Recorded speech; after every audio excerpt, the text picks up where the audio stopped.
That guy can grow a fucking Saint Nick beard. That's young Saint Nick. That's Kris Kringle. And then, of course, you got to shave your head after you got the big beard. Oh, God. Do you find it fun when they do the crowd shots and people have the fake beards on? Fake beards on. Ew, do they? Oh, yeah, yuck. that's a thing.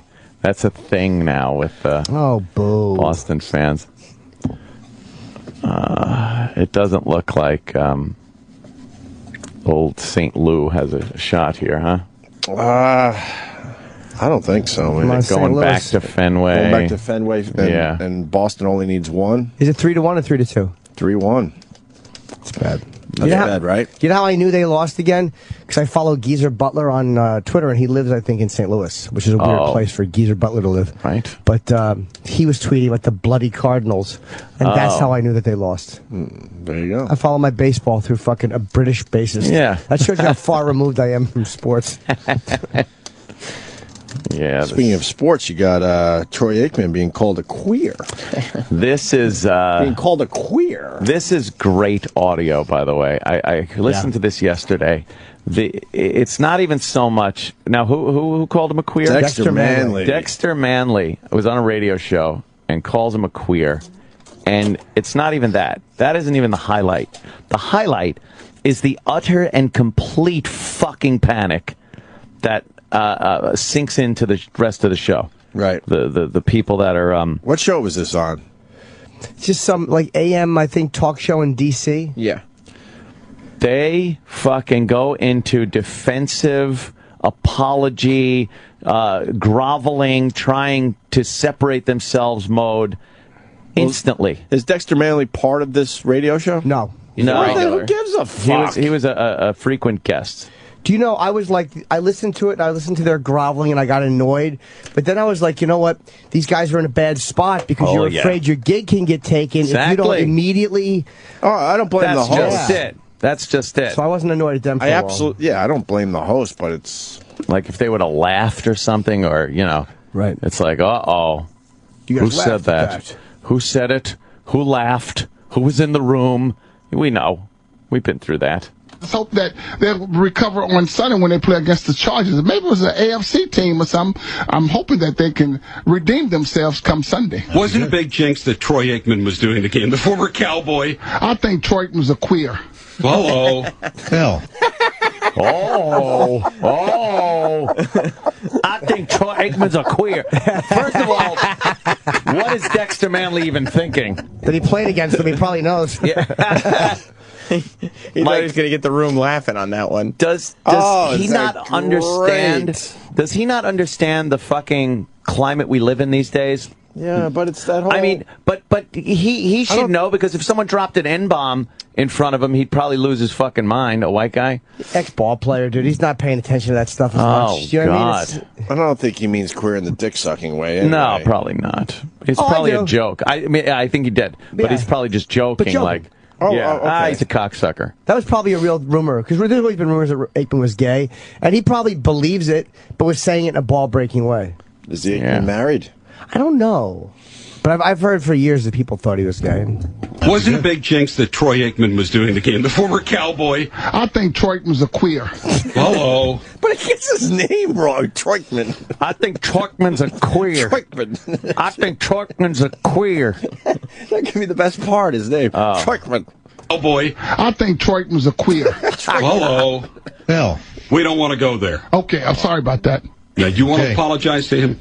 No. You don't? I'll just say I take that back. Okay. Since he's a Cowboy fan. Right. Well, we don't want certainly anyone to think that anybody endorses anything like that, Dexter, because that is, really not an area that we want to go in. Okay, I apologize. Dexter, always good to see you. Good, thank you. Get him right the fuck out. That's it. Dexter, good to see you. Get the fuck out. Don't ever come back. Yeah, I mean, they have to do that as hosts. Yeah, they do. And then they got to cover their asses, because your bosses do not protect you anymore. No. They just let you to fucking... Yeah. As a matter of fact, the station put out a statement saying that he will never be on the show again. It's amazing, like, God. what fucking cunts. Like, the guy said queers joking. He said he was sorry. Like, he's just a football player. joking around. Like, Yeah. We can't differentiate between that and a guy truly being hateful? No. God, what a dumb country. Not anymore. It's done. We would have Dexter Manley on in a second. I would love to have Dexter Manley on. He sounds hilarious with that. Truckman. But by the way, that's to me. Do you see how that was handled? Yeah. And then you look at the way they handle the Redskins with the fucking name. Oh, we ain't changing it. He says queer. Gone. Gone. Supposedly, the Redskins are meeting with the NFL. They're going to change it without a doubt. They're going to fucking fold. The Bravehearts. Ugh. That is just fucking disappointing. What's another choice they had? I said the Washington. Colin. I want to spit on him for thinking of this. He's been tweeting the Washington R words as the Redskins. The R words. Oh, it's enraging. We got something on Dexter Manley now. Let's say hi to Tommy. Tommy. Oh. Hey, what's going on, Tommy boys? Salami. Hey, no salami here. Just was hanging between my legs. Ooh, delicious. I was going to say on the Manley, wasn't he the illiterate player that couldn't even read, but he's calling someone a queer? It sounded like Dexter Manley was queer when he said it. Whoa. But you know what? Easy. If he said that, if he is illiterate, then maybe he's just not reading the paper and paying attention to the climate. Someone like Dexter Manley doesn't need to read. Yeah. Oh, yeah. He's a standout in his sport. He has so much money, he could have someone just fucking read for him. Did he play for a college? Redskins. Oh, yeah. Did he play for a college? Oh, and he can't fucking read, right? That's why he could play and make the money, but he lost it all. Everyone was stealing it. We all know what goes on with the student athletes, though. Yeah. War is bad. It makes me sad. That's not right. War is bad. It makes me sad. Fucking millions of dollars. Carmelo Anthony. Yeah. Let's say hi to Chris in New York. Chris. Hey, Chris. Hey, good morning, boys. Hey. Yo. Boys, check it out. Listen, you got it wrong on the World Series. It's a best of three right now. They still have 3 games to play, and it's anybody's game at this point. God forbid these big ugly animals win this game, this series. The fuck are you talking about? I know what you're saying. It's kind of a cliche. World Series. Yeah. The World Series. They just played 4 games. They're even. No. What? Red Sox need one game out. Red Sox need 1 win. What the fuck is wrong with you? The Red Sox are up 3-2. Yeah, we all know that. 3-2. You said 3-1. But it is 3-2. 3-2 is different. But it is not 2-2. Did I say 3-1? Yeah, that's a big difference. They won 3-1 last night. I'm sorry. Oh, okay, 3-2 is okay, but the Red Sox still need 1 game. Yes. Oh, I was in a coma. I missed the whole goddamn game. But anyway, fuck that big monkey, David Ortiz. Goodbye. All right, bye. I said I apologize. Jesus. Yeah. No, I know. I mean, caller still I know made it's no 3-2. sense. Let's say hi to Mike in Jersey. Mikey. Hello there, guys. Welcome morning, aboard, Mike. How are you? I'm good. Anthony, you got to keep up the good fight, buddy. All right. What's that mean? You hate the colored. Mike hates the colored. No. Just hate Obama. Okay. The liar in the White House. What do you got, Mike? Crooked, corrupt liar. Christ. Dexter Manley signed his NFL contract with an X. No name. Did he? Yeah. Look, he didn't sound like a genius. He thought he was going to say Troy Aikman is a queer, and the room was going to erupt with laughter. Yeah. Troikman's a queer. But there's no difference in our country between telling a joke that doesn't work and true hate speech. That's how fucking stupid we are as a country. Same category as somebody that would prowl the streets at night looking for a gay couple and punching them about the head, neck, and chest. Right, we should be able to know the difference at this point. Yeah. Even though he apologized right after, and it was like, that's how ball players, and he released an apology after Detroit. And I'm sure, Troy Aikman, if you asked him, he'd go, all right, fuck it. He said he was sorry, let it go. Whatever. But he signed his contract with an X. That's great. The apology is repulsive. He played for 11 years. After failing a 4th drug test, he was permanently banned from the NFL. And then revealed he was a functional illiterate despite having studied at Oklahoma State for 4 years. Oh, boy. That doesn't bode well. And now he's going on the radio and calling people queers. Queer. And everybody's upset. And he's laughing after he's queer. Yeah, he loved it. The ho, ho, hey! Watch out. And they go, do you want to apologize? And there's a pause, so he thinks about it, and he goes, no. I'll take it. You know what? We got to hear it again. Fuck it. It's too good. Let's hope that they'll recover on Sunday when they play against the Chargers. Maybe it was an AFC team or something. I'm hoping that they can redeem themselves come Sunday. Wasn't a big jinx that Troy Aikman was doing the game, the former Cowboy? I think Troy was a queer. Hello. Hell. We don't want to go there. Okay, I'm sorry about that. Now, do you want to apologize to him? No. You don't? I'll just say I take that back. Okay. Since he's a Cowboy fan. Right. Well, we don't want certainly anyone to think that anybody endorses anything like that, Dexter, because that is, really not an area that we want to go in. Okay, I apologize. Dexter, always good to see you. Good, thank you. Thanks for coming in. Get out. It's so cartoonish that it should be okay. He's probably like the show's Bobo. Like, it's a sports show, so they have to have a football player on, but he's also an idiot. He's just an idiot.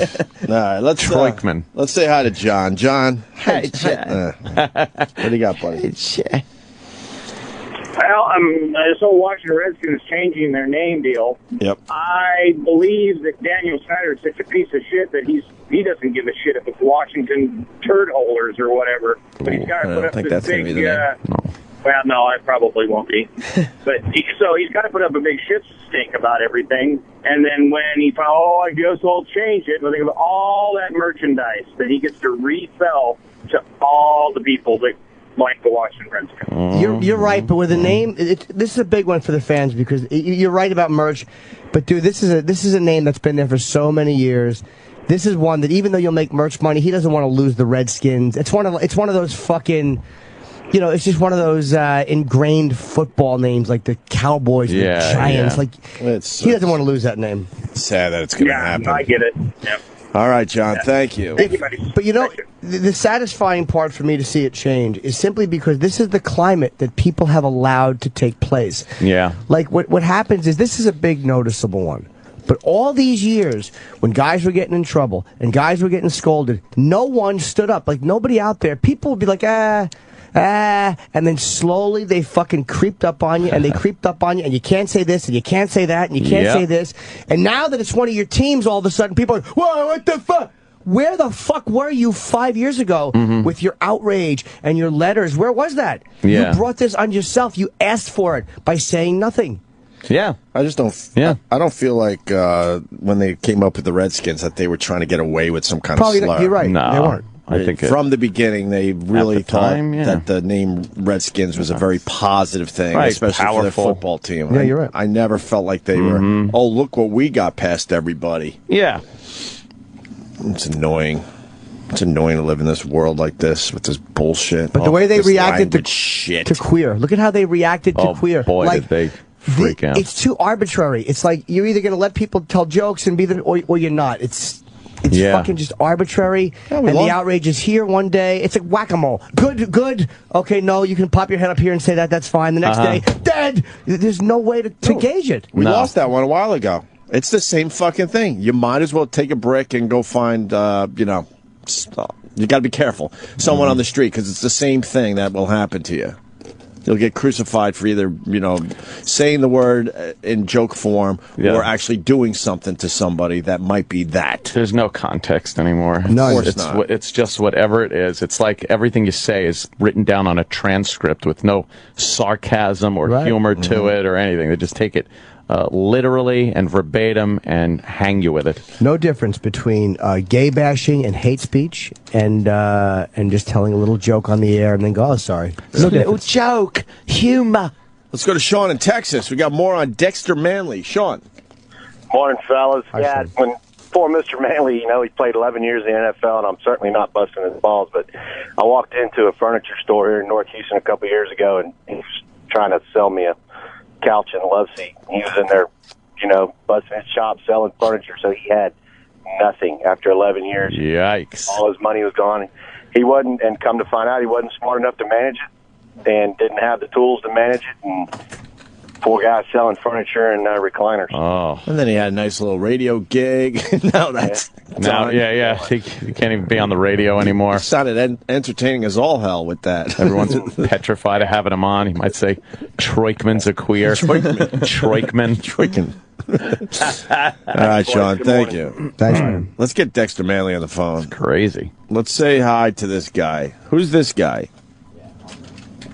Yellow. I don't know your name, brother. It's not on the phone screen. I'm talking to you. Hello, brother. Do you hear my voice? Yeah, you. What's up? Oh, boy. Hello. Just say, everyone say hi right now. Oh. Sorry, I had you on speakerphone. Okay, buddy. Of course. You have Dexter Manley's phone numbers? Yeah, he did a benefit for Mr. Kite for my football team, and I got his number on my phone. All right, hold on the line. Maybe we'll get Dexter Manley on. Take that guy's number, call it, and see if it's Dexter Manley. Yeah, if he's selling furniture, we should see if we can get him a job. Yeah, see if he wants to come on our show. Hire him here. Sell some furniture. All right. What do we got today? Oh, Mike Baker's coming in. I saw his show. Yes, on JFK. He's part of America Declassified, which is on the Travel Channel. And we're looking at 50 years since the JFK assassination. 50 years. So he went down there to Dallas, Texas. And conducted a couple experiments. I like a good JFK experiment. He truly believes that it's a conspiracy. He does. Yep.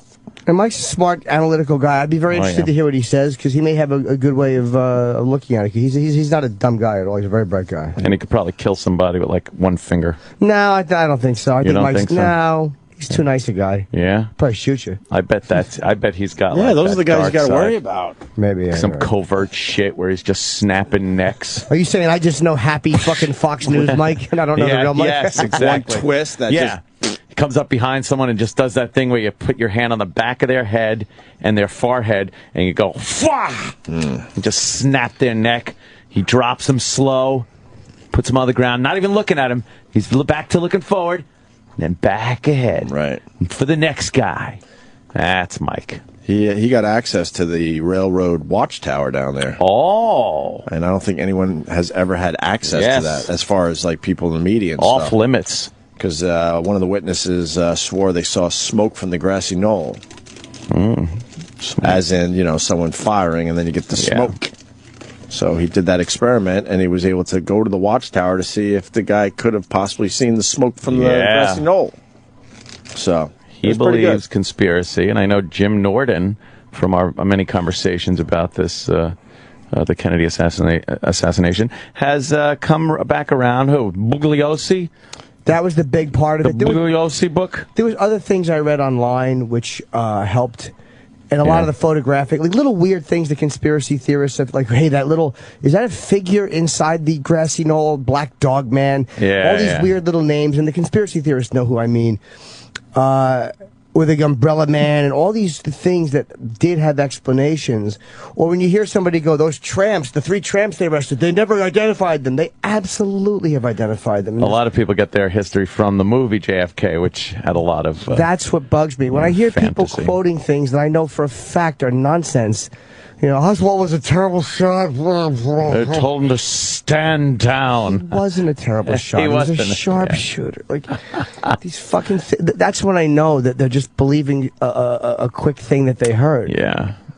But hey, look, I'll be interested to hear. I'm not married to the idea that it was just Oswald. I don't give a fuck. If it was a conspiracy, I'd be more than happy to come around back again and go, you know what, it was a conspiracy. Yeah. I'm sorry, the conspiracy theorists have proven themselves too irrational to me. Jim is wishy-washy. How many when it comes a to that, waffler. I wasn't there, so I'm willing to listen to both sides. How many witnesses died in an untimely manner? Not many, and that was something. Because that's one of those things people bring up and they go, the odds of that, the odds of it is so ridiculous and off the charts that's what makes people go, oh wait, I got to raise my eyebrows. Yes. Yeah, maybe some of them, but not what they said. And again, Bugliosi addressed that in his book, and it was just more paranoid fucking nonsense. What did he say about that? That it wasn't true. Like I forget. It's been a couple years since I read the book. I should probably go over it again since I talk about this shit all the time. It's a fucking 1,200-page book that he hand wrote. That's rough. He doesn't type. Wow. That's a lot of work. And they type. It's brilliantly cross-referenced, and he goes over every conspiracy theory. Wow. 1,200 pages, though? Yeah, it's a long one. But, I mean, there's so many Can't do that shit in 200 pages? Thank you for your service. All right. We're going to we also take a have break. Aziz here. Yeah, Aziz is coming in today. He has a special coming out on Netflix. Tariq? Tariq Aziz. Oh, he was the information minister. Information minister of Iraq. Not to be confused with Baghdad Bob.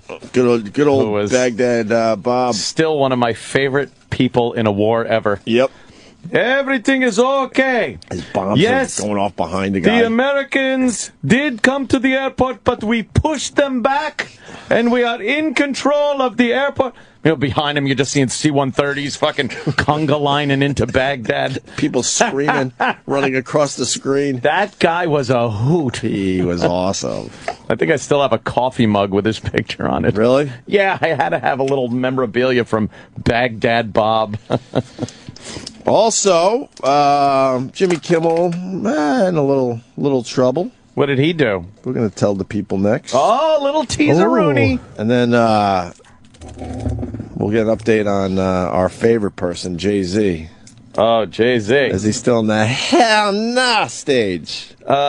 Jay-Z, Barney's. Now, you're partnered with them. You're making a lot of money. Are you thinking about withdrawing your relationship from them due to racial allegations that... Hannah! Is there anyone there? Go. After these messages, we'll be right back.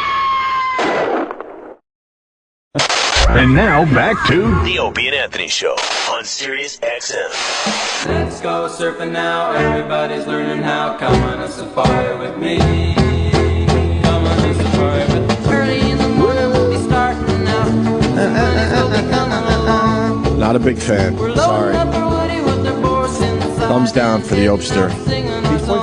Yeah, not a huge Beach Boys fan. There's a couple I like. They're okay. This song is 51 years old today. Surfing Safari was their debut album, I believe. Let's go surfing now, everybody's learning now. Man. What year was this? 53? 51 years ago, so what would that be, 62-ish? Oh, 60.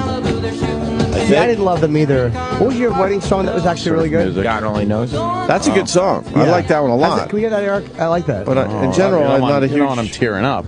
I'm not going to tear up when I look at you and hear the song. You might. No. Oh, that's a good song. This reminds me of Boogie Nights. Paul McCartney called this the best song of all time. Did he? No. Really? Well, he doesn't know shit. What does Paul know? This is the end kind of a Boogie Nights where they're all kind of showing what they're doing after their turmoil. Fuck yeah. Yeah. It's one of the few songs with the use of jingle bells doesn't make you think of Christmas. Listen to that. There's a lot of jingle songs. Yeah. Using the jingle bells. Like this? Yeah. A lot of them. Ching, ching. God only knows what I'd be without you. That's good tune. If you should ever leave me. Yeah. All right. Yeah, I just wanted to hear a taste, Eric. What are you fucking going on vacation now? He's in mourning. What? Sweetie. Leave Eric alone. He's in mourning. Lovey, what's the happened? matter? He lost a Simpson character. He's so upset about Edna? Oh, he's absolutely upset about How'd it. you lose it? Eric. Well, she died, so he's like... Oh. He's in mourning. Ugh, cares. No, he cares. He'll tell you. She only did the one voice. Really? I do the voice of Homer Simpson. Do you? I prefer. Holy shit. Wasn't she also the receptionist on Bob Newhart? Yes. Yeah, that's how we know her. Yeah, that's how, like, real people, real cute adult human beings know her. That's how old people know her. Oh! Whoa! Wow. Yeah, that's Point right. and angle. Fair counterpoint. Because The Simpsons hasn't been on for 30 fucking years. Exactly. That's a really old show now. Come on. How many years officially? We're in the 26th season. Holy shit, really? Yeah. Oh my God. What else can they do with a Longest cartoon? running non-scripted primetime show, I think, right? Is it still happening? Or scripted, excuse me, non-scripted. I can't believe people still watch new episodes of it. I can't imagine. Are the new episodes good? Not like the first 10 years, no.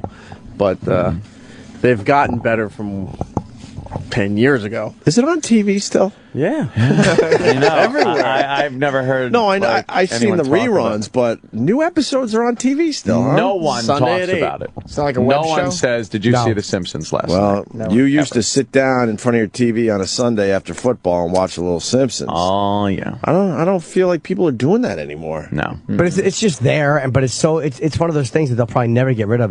They're too. What am I saying? Iconic.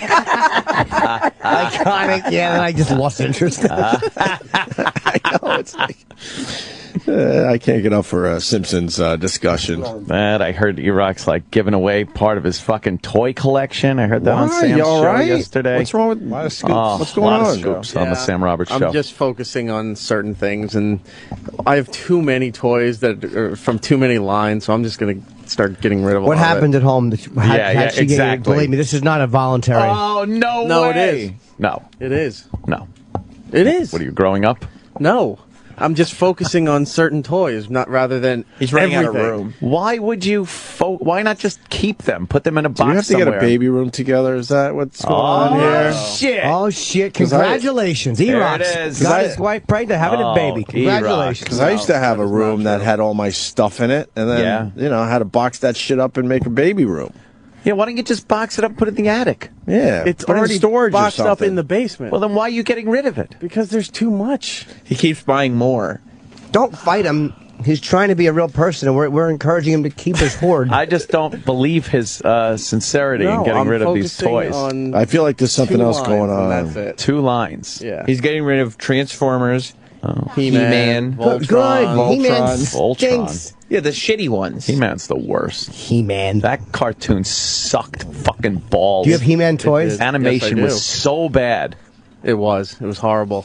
Filmation. Yeah, but some of us Terrible. The company. Some of us were children when the show came on. So Doesn't matter. I was a child when I watched cartoons, and it was done artistically. Amazing. That's right. Composed music just for the cartoon. Fucking not just the cell of the fucking mouth moving over a matte fucking drawing. It was art. But you had to go to theaters to see them. No. The television? It was on the television. They weren't part of the newsreel? Not part of the... I think- they might have been when they first came out. The Flintstones house was very realistic when they ran across the entire house. Flintstones animation wasn't that good either. That's for sure. Stung. Hey, Barney. Shut up. I love the Flintstones. Hey, Bob. Hey, Fred. I'd watch the Flintstones over the Simpsons any day. I liked the Flintstones. And now, you asshole, and I'm pointing at you. Oh, no. I can't watch Family Guy anymore because of your fucking take on it. Fucking stand that goddamn show.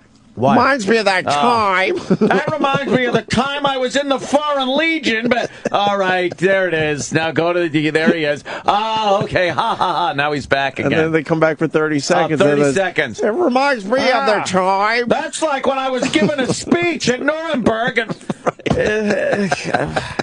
think it's overused. it's fucking angering watching that Very overused. fuckwad show. My young stand son is a big fan of the Family Guy, though. Yeah? Yeah, he likes Family Guy. Oh. That's why I've been watching a lot. But your observation kills it for me. It's like that time I was walking on the moon with Neil Armstrong, really? There he is, Peter in a big fat spacesuit.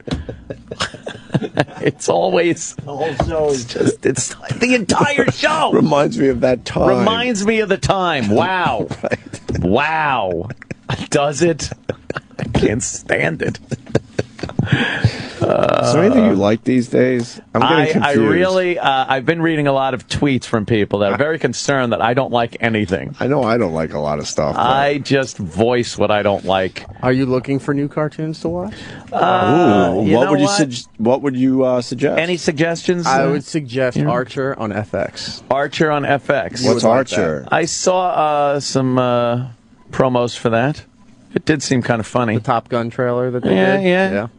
It looks kind of funny. Very funny show. Very risque. But I like live action stuff these days. I'm digging a good live action, well acted, kind of real adult movie. Like a person. Like I don't watch adult cartoons. Why? I have no interest. Because he's not happy. That's not true. Oh, you can't enjoy your E-Rock firing back. No, but that's not true. I am, and I enjoy good fucking... Adult cartoons are great. No, they do nothing for me. Maybe it's because they annoy me too much on principle because I know that they're getting away with more than real people can, and that just makes me hate. It's not their fault. That's true. But I never really got into them. I was a big fan of Robot Chicken. Are they making new episodes? Yes, they are. Yeah. I like Robot Chicken. I'm going to have to delve back into that shit. Yeah, it might be great. Quick and easy, pop culture, gets a beating. Nice. Yeah. I've probably seen two full episodes of The Simpsons in my life. I've never seen a fucking episode of Family Guy. And it's not because they're terrible. It just annoys me too much that people can't say shit anymore and the cartoons can't. Eric, you watch Adventure Time? I haven't in a while. That reminds me of when I was on the Hindenburg. Oh, look. He's still at it. He's fucking jumping out. It's on fire. We did this already. It's okay. You I can't fucking handle it. But to be fair, they have acknowledged it in this past season. I saw. I think because they finally, heard everyone bitching about it. I saw the episode because he goes, "That reminds me of the time," and it's some ridiculous thing, and then he goes, "Do we have a clip?" Right. Well, no clip. There's an episode where they go, like, a couple of the characters go back in time to the pilot episode, and they're watching stuff goes on, and they're watching the family in the kitchen, and they'll say something, and then they just stand there, and nothing's happening, and the other two characters go, "What the hell are they doing? What's wrong?" And they're like, "Oh wait, how many damn cutscenes did we have in this episode?" Okay. And then they do an episode of just all cutscenes. Well, acknowledging it doesn't mean that. No, it doesn't mean it's going to stop it. Suck. But at least they're just letting you know, okay, we get it. I hate it. Look, I can accept the fact we're not going to have flying cars. Yeah. But can we figure out a fucking plastic spoon that doesn't cut the shit out of the sides of your mouth? You could put a man on the moon. How are you hurting yourself with the spoon? I'm having the same spoon. Are you kidding? Zipping around in here, eating, laughing. Why does it have to have a razor blade edge? That reminds me of when I worked at the plastic spoon factory. Why? They don't do a good job deflashing the plastic after it pops out of the mold. No, probably because it's too much time and They need money. to throw those in a big dryer thing with some sand or something and sandblast them. Cutting the side of my fucking mouth with this thing. Gem alert. Well, Kenny just walked up to the mic. Jimmy's calling a gem alert. Is this brand of oatmeal acceptable as opposed to the other It's a little brand? better than the Starbucks, though. I hate it. I'm bringing in my own oatmeal You're not starting digging it? tomorrow. Kashi? No. I don't do the Kashi as much. I swear to God, those are the most unhealthy, ugly people in Kashi commercials. Yeah. There's not one attractive person in those commercials. No. It's some girl, she's walking through the jungle looking for some leaf to put in the cereal, and she's a fucking dog. She's shaking from the lack of protein. Of course. Fucking translucent skin. Right. She's never in the sun. Right. But she's going to find that unique berry for her next cereal. Great. I find unique flavors for Kashi. She's got the natural graying hair coming in. Color that shit. You know what? I'm usually with you on that. Yeah. The other day, walking the streets of Manhattan, there was a woman that walked by with natural gray hair. Yeah. Looks good. Wow. Yeah. Really? I was surprised. Was it long? It was, yeah. Yeah, not like... Was it lustrous? Yeah, it was full, and it was gray, and it was like... It worked. I want to say yes, that it's working on you. Could you run your fingers through it? Yeah. I was surprised, because usually I'm with you. Yeah? Dye that shit. Was she old? I was trying to figure that out. Probably, no. Probably, old for you. Yes. Yeah. Very old for you. But I would say probably, if I had to guess, like mid-40s. Yeah. Yeah. That's not, that's nice. I don't care. It was a little bit of a turn on. Yeah. A little bit. I don't know. Nah, it wouldn't turn me on. No. I could live with it, but it wouldn't turn me on. I know. There was something about it.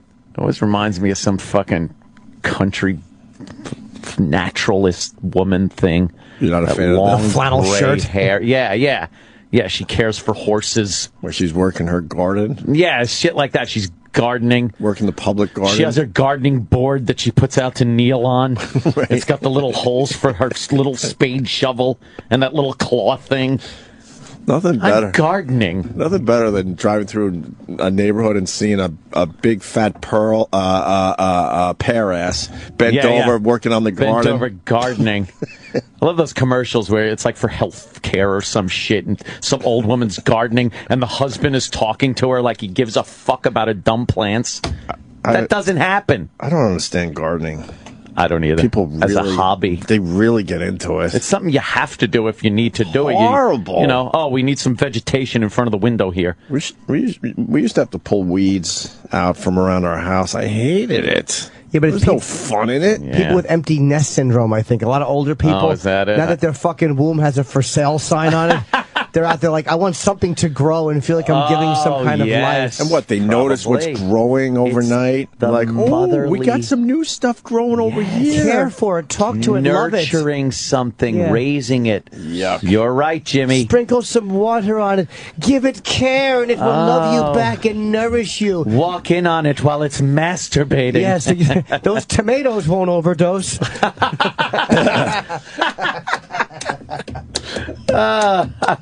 This rhododendron won't come home with a Negro. Exactly. Yeah, this cucumber is not going to go into this zucchini and disgrace the family. Yeah. Or I should say the tomatoes won't be spoiled by the eggplant. Yes, exactly. Wow. Yeah, I don't get that gardening thing either. Let's do the Kimmel thing. By the way, I saw them protesting outside our gym because it's across from ABC. Oh, yeah. And I'm like, what the fuck is all those? And it was that. Oh. The Chinaman? Yep. That's what it Chinese was. people are mad? Wow. Yeah. Chinese? Outside the the ABC. Dalai Lama was staying at the Beacon Hotel the other day. I waited outside with all the, the Chinis. Yeah. I waited outside there for about an hour with my young son, waiting for the Dalai Lama to exit. They were all waiting for him just to exit and get in a car. Yeah, just so they could get a picture of him or something? Maybe a little blessing or something. Tibet. Did you see him? No. Why? I had to give up. You can only spend so much time waiting for the Dalai Lama. Well, he did 3 days in the Beacon. Lama. Is that what that was? 3 days he was there, yeah. What does he do? Probably gives a talk or whatever, Does he do any covers? Big hitter, the Lama. I should got a laugh. Come on, Beacon Theater covers. I know, that's true. All right. That's true. But what does he do, really? He just talks? Yeah, I guess. I don't know. He prays? He talks. He probably, yeah. He spreads his fucking whatever it is that he spreads. Oh, and it made me think of something. The Dalai Lama? You know how we talk about the Dalai Lama in the elevator in Atlanta? Uh-huh. I need to know this from you right now. Yeah. That actually happened, right? Yes, it did. Because so much time has gone by, I'm like, I know. Did that actually happen? No, we were in the elevator with the Dalai Lama. We were, right? Oh, you were? Yeah. But it was one of those things, my mind's starting to go, there's no way you were in an elevator with the Dalai Lama. So I go, because after waiting for the Dalai Lama, I go, I got to ask Ann if that actually happened, because now I'm not sure anymore. Did that really happen? Yeah, because we pump up some of our shit a little bit to make it a little better for the radio, but we were in an elevator with the Dalai Lama in Atlanta, and we didn't give a fuck, remember? It was exactly a week after we got fired. Took a blimp and threw bra bombs. But it was one of those things, I'm like, we were, and we didn't care. Did you say hi to him? We were staying at the Ritz-Carlton in Atlanta. We were down there for an interview. Yeah. And he had the whole top floor, I guess. And somehow, me and Anthony, the Dalai Lama, and one of his security guys, that happened, right? Flowing robes, grace, bald. I love the fact striking. The Dalai Lama stays in the Ritz. Yeah. Why didn't we take a picture or anything? Well, I don't think we had a camera. It was back in those days. Where you just didn't have one on. You don't have a camera. Everyone needed a camera. You had to carry one around with you. Crazy. Just in case something was going to go down. And you only carried a camera around to special events. Right. The only people that actually carried a camera all the time were freelance news photographers. So a lot of shit happened that you just missed. Now, you get to see what people are having for fucking lunch. Real productive. It's amazing how many miraculous things just turn into commonplace. People were all in with their social networking, and I'm noticing people are dropping off. Are they? They're realizing they're waiting for the next big thing. No, they just don't have enough shit to put out there. Oh, because they did the pictures of their lunches. You haven't noticed? Especially on Facebook. Yeah. People starting to drop out. They're dropping out with the posting their lunch pictures. They're just dropping out in general. I was thinking of the miracle that was the laser beam. Many, many years ago, getting a beam of light to laze was amazing. Now, you use it so your cat can fucking run around the house like a lunatic. Oh, yeah. Right. It was a miraculous thing. It took a fucking room of equipment to get a laser light. Now you pick up a little fucking thing and you use it to, drive your cat nuts. It's just astounding where we've come as technology. It's amazing, right? Technology. Did you do a Seinfeld reference in there? No, I swear. Nope. Not that one on before. Oh, it was just a line, I guess. Which one? Which one was it? Oh, the hair. The hair. Oh. Is it lustrous? Oh. Can you run your fingers through it? Okay. Yeah. Okay. So Jimmy Kimmel, I didn't know they were protesting. Wow, so this is becoming a little bit of a thing, huh? I don't even know what he did. Do the Cheenies watch Kimmel, though? No, it was one of those things where it's a fake outrage thing. It was a funny bit, and, it's just again, more special interest garbage. So the network, of course, buckles and takes the dick and apologizes, and then people wonder why the Redskins' name is going to be changed. It's fucking amazing. Enough groveling, people. Yeah, can somebody? Stop I know there's money at stake, and it's easy for me to say because I don't run the network. And they're like, we don't just say you're sorry and protect the advertisers and make the money. Like, I understand the business makes sense. Yeah, but all of the people who don't work for the network, if you're not going to push back against this politically correct fucking wall that's falling down on you, just don't fucking snivel when it breaks and crushes something that you like, because you're sitting there, you're bigger than the networks. All the people out there, the consumers, if you flooded the calls with the networks with support for Jimmy Kimmel, and if you flooded them with support and said, we're not going to watch you if you buckle. It doesn't work that way. No, of course we have an apathetic nation. Exactly. It doesn't. It never works that way. Never works that way. People just turn the show on, enjoy it, but they're not willing to call and But they'll cry when it's gone. Support him. Oh yeah. Well, that's just it. How people are willing to not speak out against this political correct bullshit when everyone is threatened by it. Yep. You can slip up at work and lose your fucking job. That's hanging over your head. Forget about, are you doing your job? Are you doing it properly? Did you make a mistake at work? Are you late to work every day? Fuck all that shit. That used to be how you used to lose your fucking job. Now, did you say something? Did you bring something in? Did you hang something in your cubicle that offended another coworker? That now is the way you lose your fucking job. Yeah. It's disgusting. It's pathetic. And for people that don't speak out against this and embrace it, you're an idiot, because you're next. You're down the line at some point. But people are scared to speak out because then it might mean their job. I know. That's why you need brave people like me. Well, we got the FU money. Oh. We were always brave, though. Or stupid. Brave. Probably stupid. Courageous and stupid. Yes. I think we were just stupid. Maybe we weren't brave. So Jimmy Kimmel has a terrific bit. It's a kids' table. They're talking about some issues of the day. Stuff they do at that show, man. Yeah. It's just very funny, creative bits. Really funny. Do we have the video, or we just go to this? Yeah, I can get the... Let's go to the video. How about this? Get the video for the boss. I already said yes. I know, but he's too nice about it. Damn. And Mike Baker's coming in a few minutes. And Aziz. What's he, a candlestick maker? Yeah. That doesn't make sense. Fuck, it does so. Yeah. Right. It doesn't. Oh. All throughout this government shutdown, people kept saying... Do you want me to play the whole thing, or just the part that matters? I don't know. How's the whole bit? It's a funny bit, but... Nice. Let's do it. How long is it? How long is it? It's about 4 minutes. That's terrific. Fine. Let's go through it. Righto. I like it.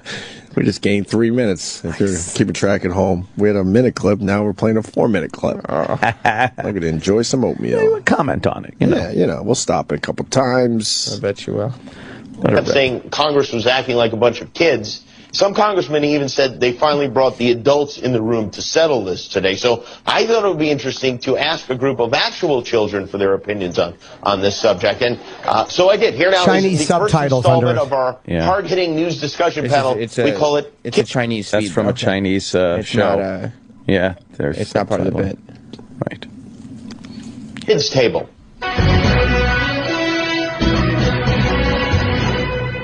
Welcome to Kids Table. I'm your host, Jimmy Kimmel. This is our table. These are our kids. Today's topic, politics. What are politics? It's the politics are kind of like Barack Obama, the government. Oh. And what is the president's name? President Obama. Barack Obama. Barack Obama. Barack Obama. How do you spell Barack?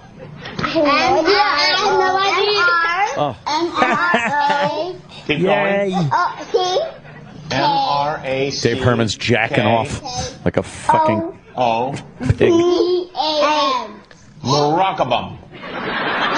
All right, maybe we don't have to play the whole clip. Wow. Okay, let's move on from that. Can you pause real What is quick? the government shutdown? Again, and this is what the mentality of people. It's in Chinese letters underneath being subtitled for those who can't understand the language. So they want you to be offended at something that somebody said on a show you don't watch in a language you don't understand. There you go. Right. That's for people who couldn't understand it. And yet, meanwhile, they hear people laughing. How about this, all you fucking Chinese people or whatever kind of people are offended at this? How about you be offended at the way the Chinese government treats its citizens? There you go. How about instead of standing outside of fucking ABC protesting a dumb joke with your fucking stupid sensitivity, how about you stand outside the Chinese embassy and protest the way China treats some of its citizens? How about you protest our own government for doing business with such a despicable nation as China? Yes. Absolutely. This guy tells a dumb, and it's a funny joke, and it's funny because a kid said it, and it's obviously not a real thing. Well, I'm still waiting for him to say something. Yeah. Funny. Yeah, actually. Just kids fucking babbling. God. Yeah, they always do. Basically, it is the government shut down the parks, in which we need them to open it up, because parks should be allowed. Braden, you? What do you think? The government shutdown is when the president, they shut down parks and people who work for the government. That's exactly right, Braden. Why do you think this is happening? I don't know. Braxton, you? The government should step it up and stop being little crybabies and make up their minds. What do you think of that, guys? That's awesome. Okay, next question. America owes China a lot of money, $1.3 trillion. How should we pay them back? Shoot canes all the way over and kill everyone in China. Kill everyone in China? Yeah. Okay, that's an interesting idea. Yes. Put a huge wall so they can't come to us. You're saying build a wall in China? A huge, great kind of a wall? Yeah. That would never happen. A huge one. Allie, when you owe someone money, should you pay them back? Never. Well, then they won't lend you money anymore. And that's the problem. Should this country be forced to pay our own debts? Yes! Yeah, but you just said kill everyone in China a little while ago. What happened to that? Should we allow the Chinese to live? Yes! But if we don't allow them to live, then they'll try to kill us. But then they will all be killed. Right, they're going to be all killed. If we tell them, they won't pay us. Well, this has been an interesting edition of Kids Do you see the Table, context of that where it edition. goes, I'd like to thank fuck all those protesters and fuck their outrage. Oh, it makes me sick. That's what they're... Yeah. See, I couldn't even tell that's our country. What the outrage is. Yeah. It's dumb kids' ideas of what should happen. Yeah. And the joke is in the ludicrousness of a child's thought process. Right. And of the silliness of what a child thinks the answer is. Maybe they're protesting because the kids aren't working. Yeah, exactly. Or they're protesting the girl. Yeah. Why wasn't she killed at birth? That's what you ought to be fucking crying about. Yeah. Let me ask you this. Did Jimmy Kimmel write that line? Oh, I don't know. But even if he It's did... a little suspicious. Maybe. That the kids might have had a few lines they were fed. Sure, maybe. How did they have all their fingers at that age? They should have been ripped off in some machine. Wow, okay. I don't even see any problem with that. Nope. Dumb kids saying dumb shit. Whatever. It's always been a bit, right? And the Chinese are mad at what? Kimmel. In addition to the apology, ABC said it would remove the segment from all future broadcasts of the episode and will scrub it from any existing copies currently available online. They just panicked. Take that Chinese dick right in your ass. Exactly. And apologize because it's a big special interest group. Nonsense. Utter nonsense.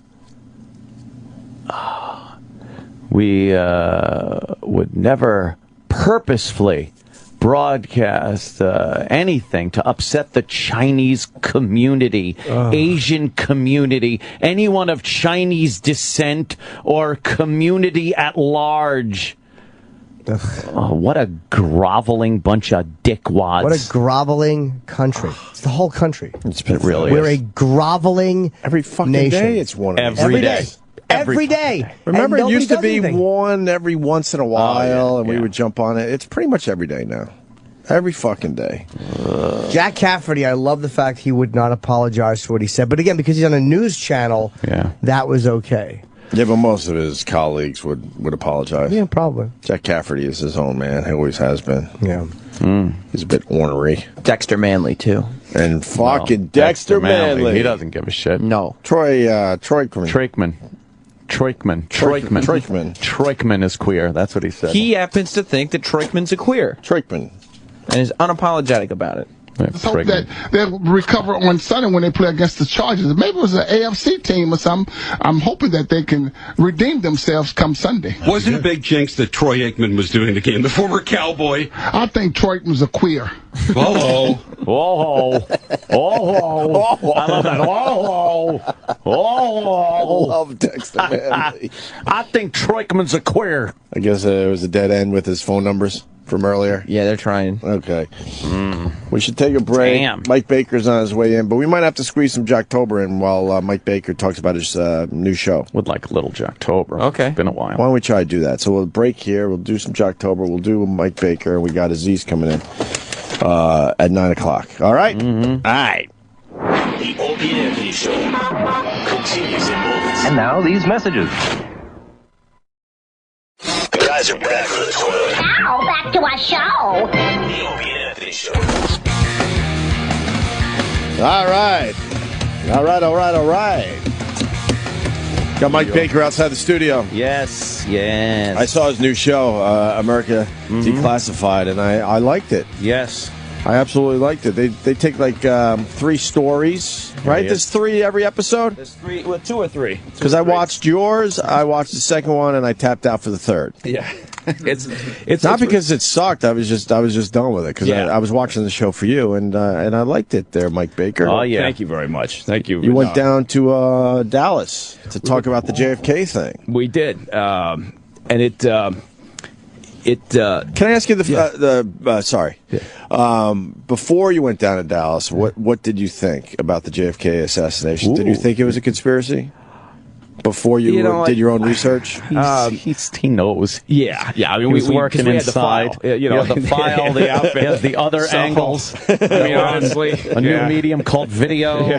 Of course. When you go into training, that's actually the thing that people don't know. The first week, they tell you all these things, right? And just to keep you in line, right? And so I think that's like an old Bill Hicks bit or something, where they show you the basement of the White House, the new president. They bring him down. I didn't have a real point of view one way or the other beforehand. I mean, I felt as if with the conspiracy, I understood why people wanted to think that there was something there, or still believe that there's something there. And the show itself, America Declassified, on Sundays on Travel Channel at 10 p.m. Nice. See how I do that now? Yes. Yeah. I took a week's worth of training for that, and but I understand why there's this desire to have something bigger than just one lone, psychotic out there with a rifle. Yeah.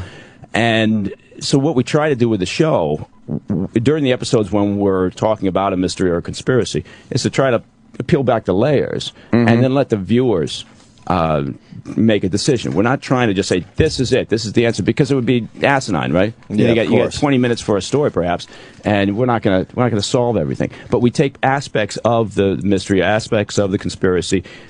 We take the viewers behind the scenes at restricted or top secret facilities where we get access. Jesse Ventura did that. Yeah, did he? Boy. Boy, did he. It was a little different, though, you know. There's a name I haven't heard in ages.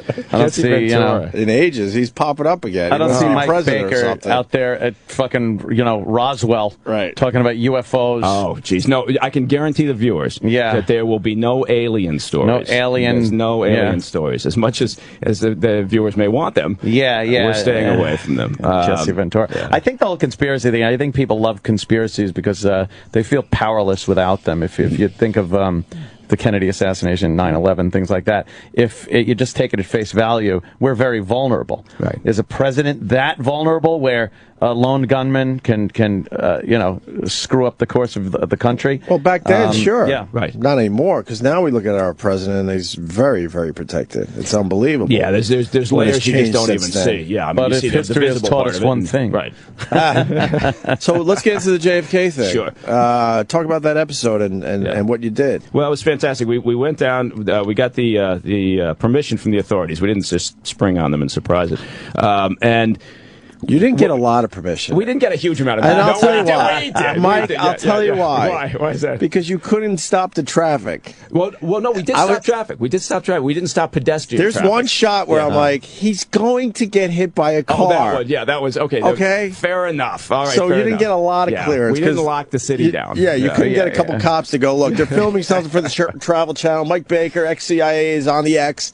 They have the famous X down there where, you could stand on, and that's where JFK got his head fucking blown off. Yeah. And you're doing a little quick, I'm just proving that I saw the show. Yeah. And you're doing a little thing on the X, and I see the cars coming, and I'm like, this is the Travel Channel. They should have been able to stop the traffic for you. And the funny thing was, they kept saying, okay, well, go back at that. Let's do it one more time, but try it from this perspective. And so we'd wait for the light to change. I'm thinking, well, yeah, okay, it's very high end. And you can see all the guys up at the traffic light thinking, I'm gonna hit this motherfucker. and to them, it's just another traffic light. They live in that town. They don't give a fuck about the JFK assassination. They just want to get home. So when that light turns green, because me and Jimmy witnessed this, they start flying down that sort of, it's kind of a hill. Right. A little bit of a hill right there. Everybody's worried they're going to get popped if they can't, so they speed through. Well, they don't want history to repeat itself. Right. And we saw, I forgot if it was a lady. A woman almost it was a woman, right? Geez. We saw a woman almost get fucking crushed because people assume, well, that's where JFK got, shot. It's an X. I'm a tourist. Of course, I could just go out there and get a picture. Right. They don't even notice that cars have come in. Invincibility. If it's I go a working public road. Well, we saw a lady almost get fucking. I mean, it was close, man. It's 3 lanes of traffic. They're moving, like you said. By the time they hit that little slope, they're flying. So anyway, so you went down there. So we went down there, and if anybody hasn't been down to Dealey Plaza or hasn't been to the Book Depository Museum, they should go because it's a fantastic experience. But so what we were looking at was kind of walking back through Lee Harvey Oswald's story, but at the same time looking at the conspiracy from a couple of different perspectives. And one witness in particular was quite compelling, a guy named Lee Bowers, who worked at the train station. He was a station master up in the switching tower that is actually behind the grassy knoll. And his testimony was about the second gunman, about seeing a muzzle flash, seeing something behind the picket fence that looks down over the grassy knoll onto the road.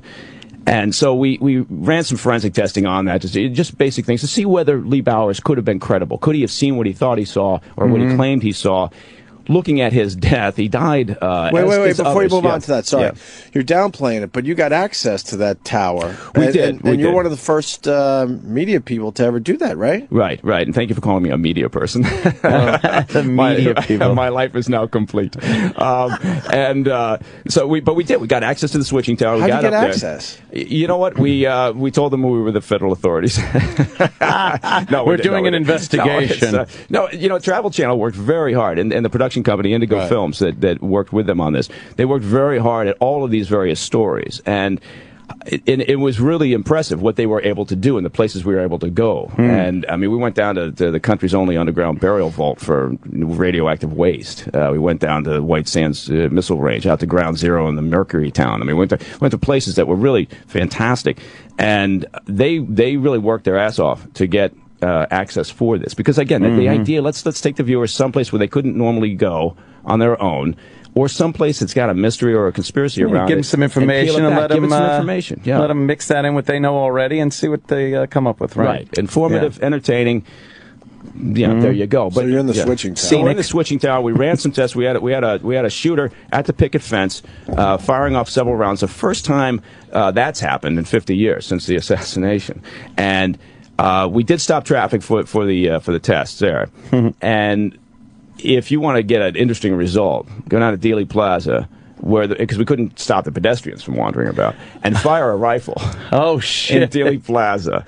It was highly interesting. Did people kind of jump a little bit, get a little jumpy? Yeah, there was a busload of Japanese tourists, and boy. they were all. They were loving it afterwards. They couldn't believe what they were seeing.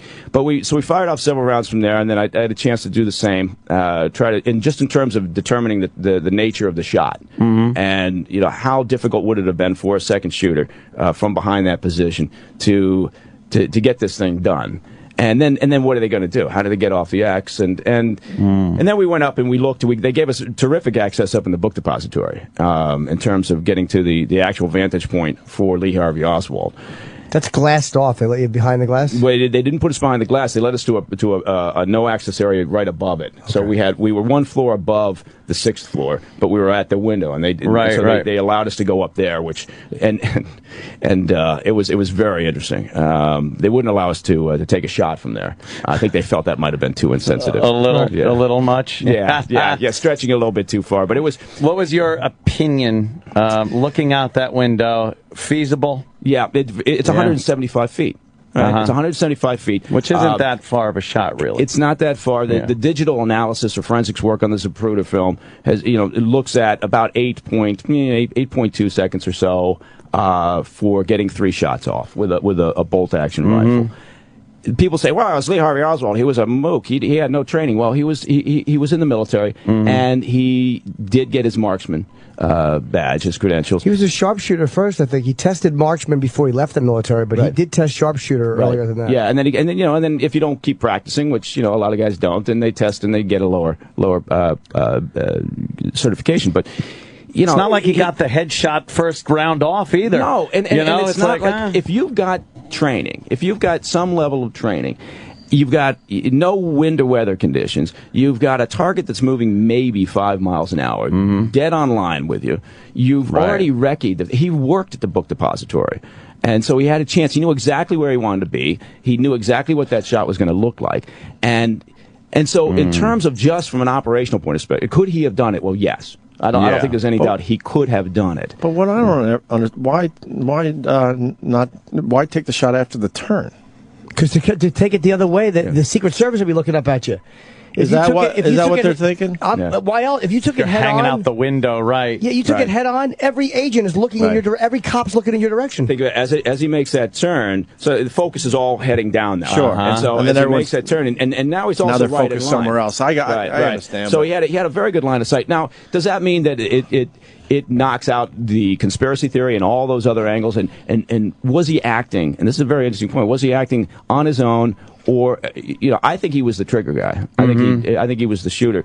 But were there other factors at play? Right. So we look at Lee Bowers. We look at how he died as a witness in a very mysterious fashion. And Belzer's on there. Richard Belzer's on there talking about the conspiracy theory. He's very interesting. The bells, yeah. And so it's good. But he died in a car crash on a 2-lane country road by himself. When he went off the road and crashed into a small bridge. That sounds like it's written for a movie, but right there. Is that odd though? When cause I've heard about all these, and I thought I remembered it was a car crash. It's like it's a single car crash. They happen all the time. Because he was tied to the Kennedy assassination, it sounds ominous. But single car crashes happen all the time. And then his body was cremated that evening. All the more reason to do it that way, so people could go, it happens all the time. Yeah. This was a great point you guys made. And they didn't cremate like they do today. No. It was a lot rarer to cremate a body back in 63. Yeah, and he was cremated that night, according to the reports. Wow. Which is a little unusual. His family was, who knows what that was all about. But the problem is that, so many of these folks have passed away. And, to a lot of... It's been 50 years. It's been 50 years, exactly. A lot of the people... Exactly. So I think that's mysterious. Right. 50 years and they're still not as young as they used to be. But Mike, let me ask you, of all this stuff, what is it that made you think? Because believe me, it's hard to swallow the single gunman theory. But that's what I've come to believe again, because no other theory, no conspiracy theory held water. None of them. Like the whole, the guy was in the, and they shut up all the witnesses. It's so illogical. They would use this asshole Oswald, who was an asshole, who had already fired another public official.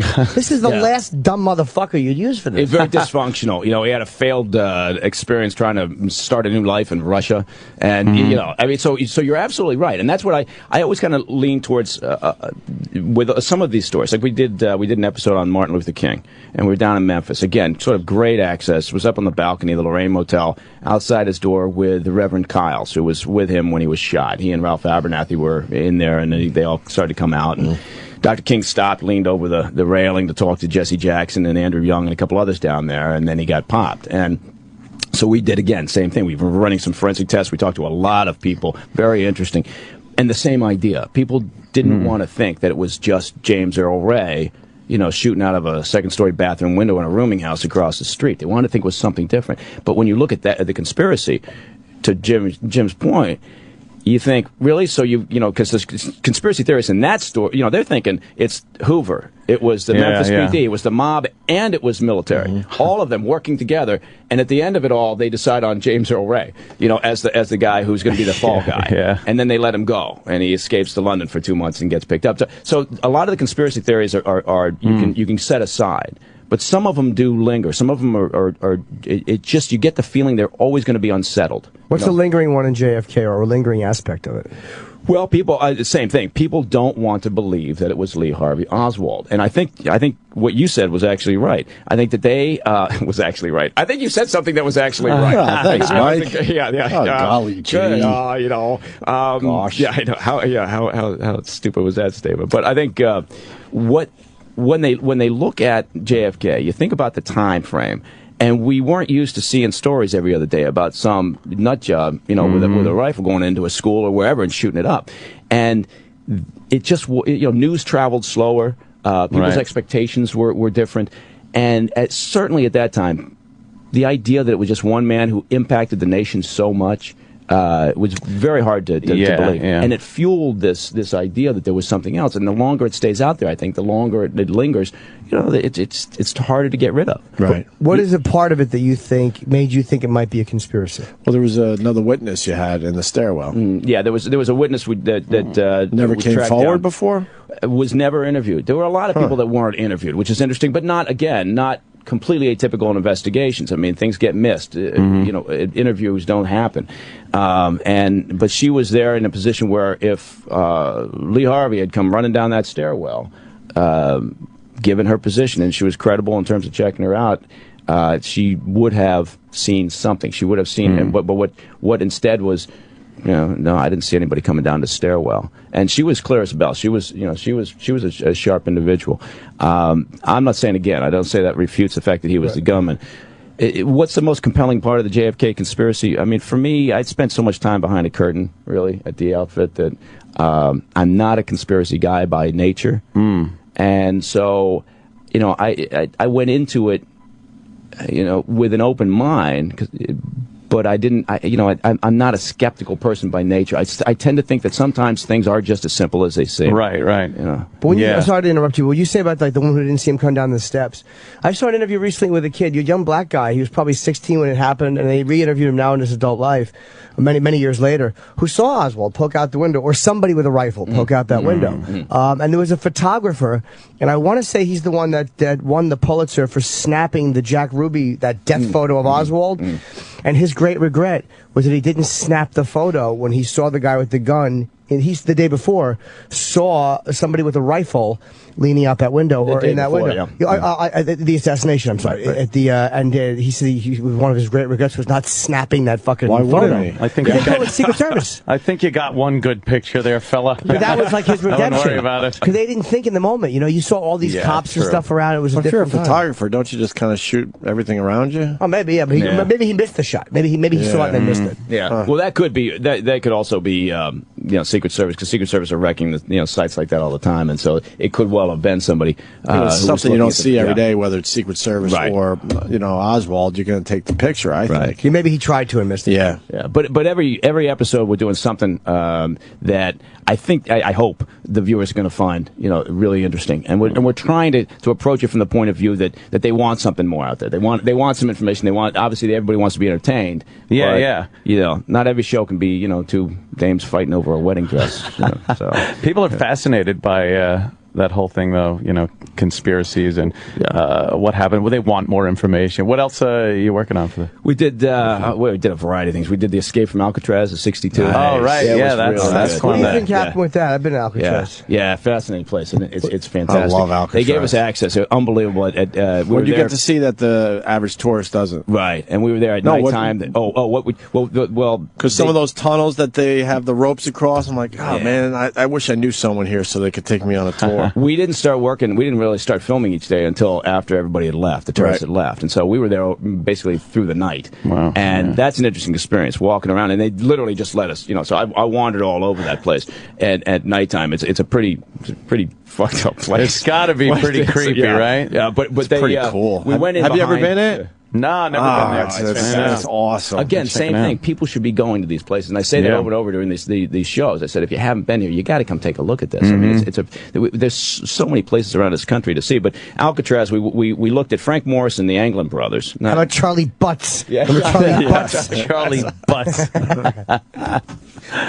Now we got to go back and do a whole new story. Yeah. So Frank Morris and the Anglin brothers, they went on about a year-long effort to get themselves out of Alcatraz, and it was an incredible effort. They basically they discovered that the walls were crumbling because of age and the conditions, the weather conditions, and the type of concrete. And so every night they would kind of use a spoon or whatever they had. Frank Morris made a little makeshift electric drill out of a motor he took out of a vacuum, and they would drill and drill and drill and drill through this concrete until they'd made spaces. And when you look at these spaces and think what they did, they crawled behind it. And what they'd found was from other inmates who were being put to work by the guards to do plumbing, they'd found that there was a 3-foot crawl space behind their cells, in between the cell blocks. And so if they could get through the back wall of their cell, these cells are tiny, they'd get into this crawl space. And then they found, over the course of a year, they crawl up these pipes, they get to the top of the cell block, and they figured out a way to get onto the roof to get through. They had to cut through rebar, and they tried a variety of things to get through the rebar in this concrete. And what they finally settled on was they would take dental floss from the dental shop, and then they would take contact cement from the shoe shop. They all had to work. It's not like today. These guys all had to work. Right, and they had to take contact, and they would cover the dental floss in contact cement, and then they cover it with silica that they got from the dental shop, and they would let it harden, and then they would use it like a saw, like a little bandsaw type of, yeah. And they would just day after day, night after night. How long did that take? Holy shit! It took about a year, and they could only work at night after the lights off. And most of the prisoners were in really on it. tired. Well, most of the prisoners were in on it because you had to make noise, and so every time they would prisoners would start making noise or banging pots or whatever. And some of the things that these guys did were really impressive in terms of just trying to get yourself out of there. Now they had some time on their hands, right? So, true. Where are they going? And then they didn't know really much at all about the tides, the ebb, the current in the bay. But then they made a raft out of raincoats issued from the prison, and using contact cement. And then they made some homemade paddles out of some wood that they stole from pallets. And one night they took off in November '62, and that was the last anybody heard from them. So we did the same thing. We recreated the raft out of that same crappy material, made some wooden paddles, and tried to. Did the raft hold up in the water? No. It was like, you know what it was like? It was like trying to paddle a hot tub. It filled up with water, and we're out there in the middle of the bay for hours, right? And just not going anywhere. And, well, we are going somewhere. We're going out to sea. The currents are that rough. Currents are awful, and if you don't get it right, you're screwed. And so, there were a lot of odds stacked against these guys. But just the sheer will of trying to do this and get the hell out. But then you got to think, once they finally got out and over the wall and down the rock and down to the water, and then these three guys, they were just, they weren't pleasant guys. But now they're looking at the bay thinking, so they had to get in the water in the middle of the night in November and try this. It's a fascinating thing. We ended up swimming because the paddling just wasn't going to work. Yeah. So how far was it from, I know they thought they went to Angel Island. Right. How far was the, from Alcatraz to the mainland? Was a mile?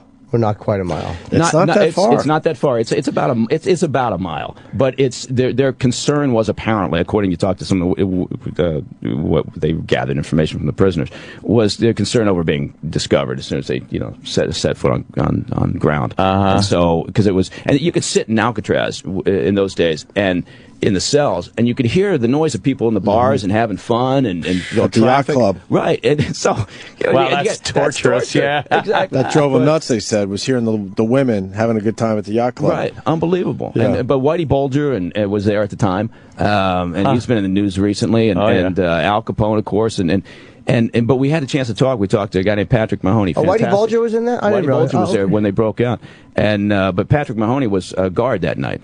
And a fantastic guy, huge guy, hands like hams, and exactly. So that's the second season. That's Patrick Mahoney declassified. Big cocks across America. Shit. Well, you got to keep moving forward. Of course, yeah. But Patrick Mahoney was there, and he talks about it. And he talks about. And he's just a big guy, and you can see it still burns in him. The idea that these guys got away, whether they lived or not, it just pisses they got them out. off. Yeah, whatever they did get out. Did they ever find anything in the movie? They find a little bit of the flour, which is nonsense. But did they ever find any trace of the raft or anything? They didn't. No, not the raft. They found personal effects, and they found a paddle. They found because these guys had. They had taken different time, right? And think about prisoners now escaping, but these guys had actually fashioned out of that same raincoat material. They fashioned a couple of little envelopes or something, and they'd put some letters in there and things that they wanted to hold on to. What the fuck? Letters from mom, Yeah. And so they, they found some of that floating in the bay because they went out, and then the morning call when they went to rouse the prisoners up, they'd go along the line and one of the I think it was Frank Morris didn't get up. That was the first one they noticed, and so one of the guards walked up to the bars, and said, "To the bars," and which I guess is what they would say, because I just said it, and so he didn't move, and so he kind of went in there and jabbed him, and that's when his paper mache head fell on the floor. Yeah, and Patrick Mahoney said that guard screamed like a girl. Oh, really? That would scare the shit out of you. Yeah, exactly. What was the common belief by the warden and the guards? I mean, do they really think that they got? We all like to believe they probably drowned, and I hate to say that. Because no one ever heard of any of them. You even tell me two brothers and a Frank Morris just went through the next 50 years disappeared, right? Without being heard from. Or getting rearrested for anything, or pulled over driving, or Right. Yeah. No, most of the guards think they died. And a lot of people think they died. And I think the odds are hugely stacked against them. And I agree with it. The fact that nobody talked, you're going to tell me, hey, look, people can't keep their yabs shut over a period of time. And that's to your point again with JFK. You think that somebody's not going to talk in a vast conspiracy. And what did they do for a living? They didn't commit any more crimes. They didn't. In all those years, you would assume something. Unless they went to Canada. And back then, it was easier to lose yourself and change your identity because you weren't tracked electronically. So that's possible. They could have went to Canada, given different names, and lived, or maybe one of them found a way to get on a plane and went to London. Who knows? But I doubt it. Right. It would be very difficult. But it was a fascinating thing, and I tell you what, that water's cold. 61 or 62? Okay. The end of 62, and that water's very cold. And it's teeming with wildlife.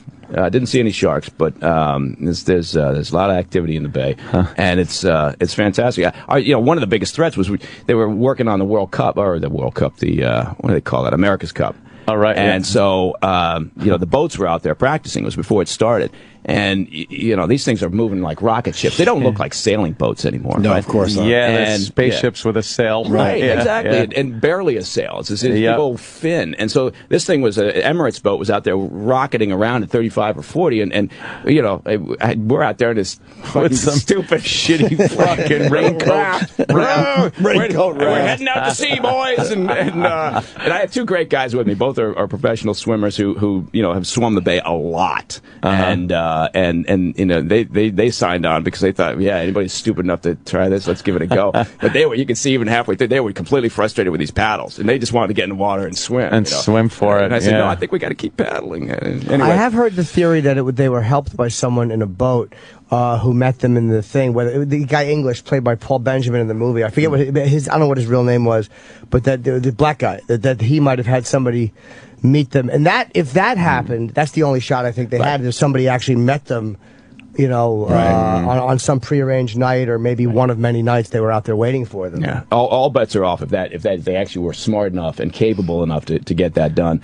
But we talked to the U.S. Marshal, who is still on the case. It's an active case. It's an open case. That's amazing. Yeah, exactly. So it's a great story. But there's a lot of these just like that in this show, America Declassified, on Travel Channel on Sundays at 10 p.m. It's an open case, great, man. It's an open case, but what is he doing 50 years later? Like, what lead is he tracking down? You see him on the coast just kicking with his foot, looking for something. He does this a lot. Puts his hand over to his forehead and just squints into the sun. Walks up and down Fisherman's Wharf with pictures of the guy saying, have you seen him? Seen this guy? Yeah. Imagine him a little bit older now. Have you seen him? He just interviewed a new witness, and he realized it was one of the actors from Escape from Alcatraz. Yes, I interviewed Officer Zimmerman, who was there when the man chopped his fingers off. Doc. Alcatraz is an amazing place. It's fantastic. And then just the ferry ride out to it is cool, Yeah. It is. The whole part. And you know what? There was a community out there. The guards lived out there with their families. Oh, with their families. And they went to school and everything. Went to school. Patrick Mahoney's, his kids were born out there. Their birth certificates say Alcatraz. Say, federal penitentiary. And look how close it is. You don't realize how close it really was. That's to San Francisco. That's a long swim in a November cold, though. Yeah, it is, but if you're swimming for your life, you can probably motivate. Because Frank Morris was, at least the way they painted him in the film, an extraordinarily bright guy. And for guys to be this smart for a year and then just be so dumb they don't realize the water's going to be cold doesn't make a whole lot of sense either. Right. Well, I mean, and you're right about that sort of that will to live. And if you had nothing else going for you, you're swimming for your life. But at a certain point, the the odds just.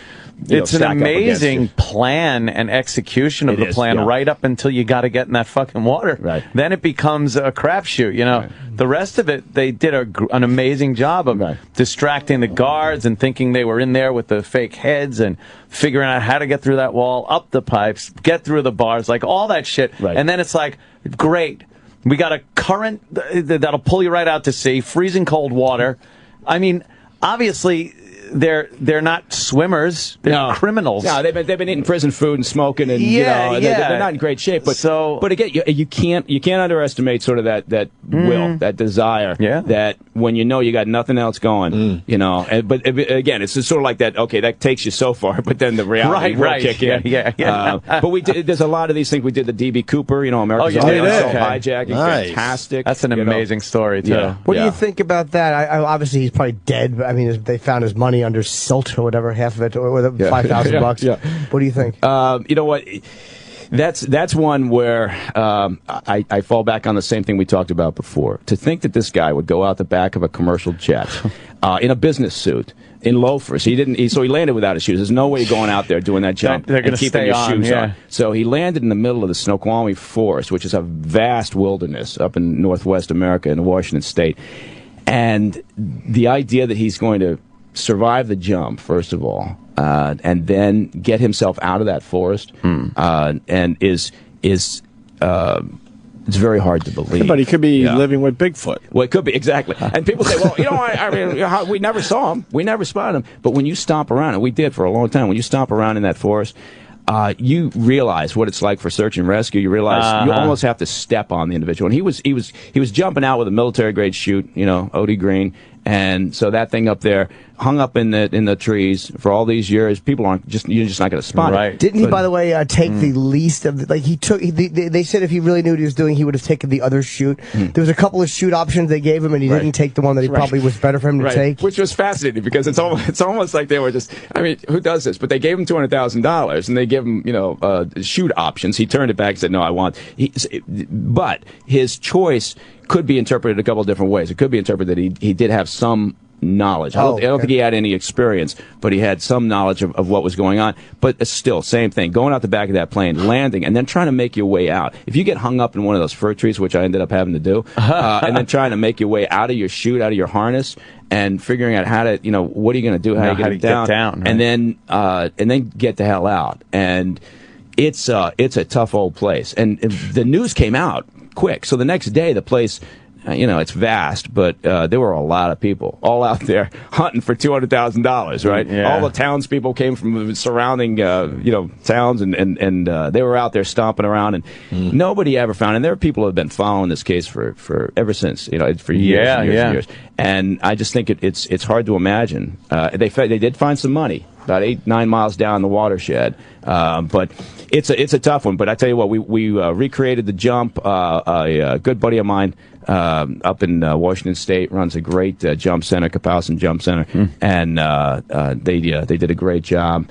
So it's there's all these things going on. I think if the viewers give it a chance, I think they'll really enjoy it, and we're really doing everything we can to sort of drive eyeballs to the screen. Yeah. Very cool. I learned that. Sounds like a blast. It's called America Definitely. Declassified, airing on Sundays on the Travel Channel, 10 p.m. Yeah, and every viewer gets a free kitchen appliance, personally delivered by Jim and I. Absolutely. Yeah. He doesn't know that, but yeah, it's a new plan. I'll do the funny spatula scene from Stripes on your hiney. Remember when I did the spatula with PJ Souls? I'll do that on your hiney. I stunk that scene. All right, we should take a break. Yeah, we'll take a break. You can hang out, Mike. Certainly. Amazing. Thank you very much. We might be doing some Jocktober next or something, but...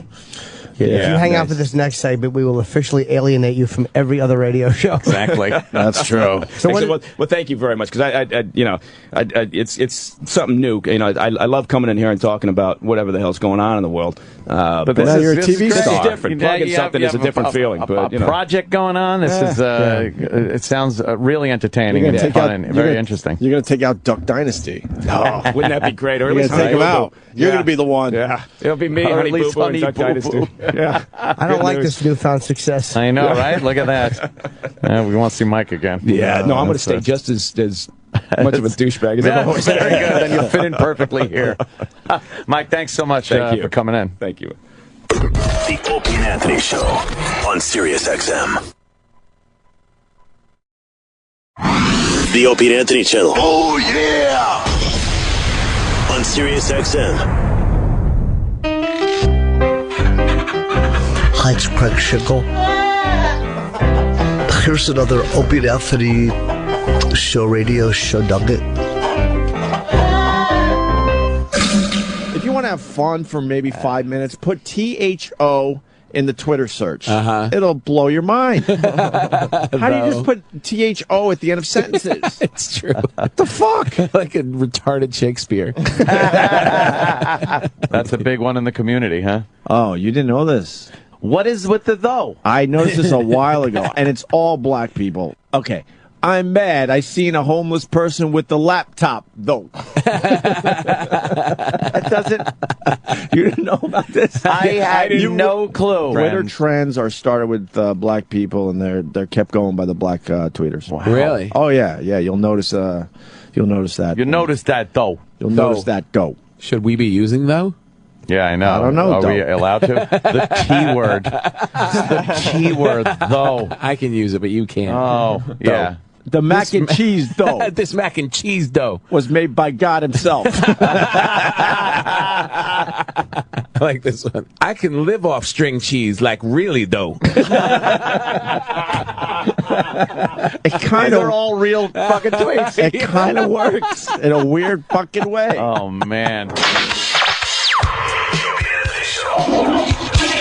guys are back from the toilet. Now, back to our show.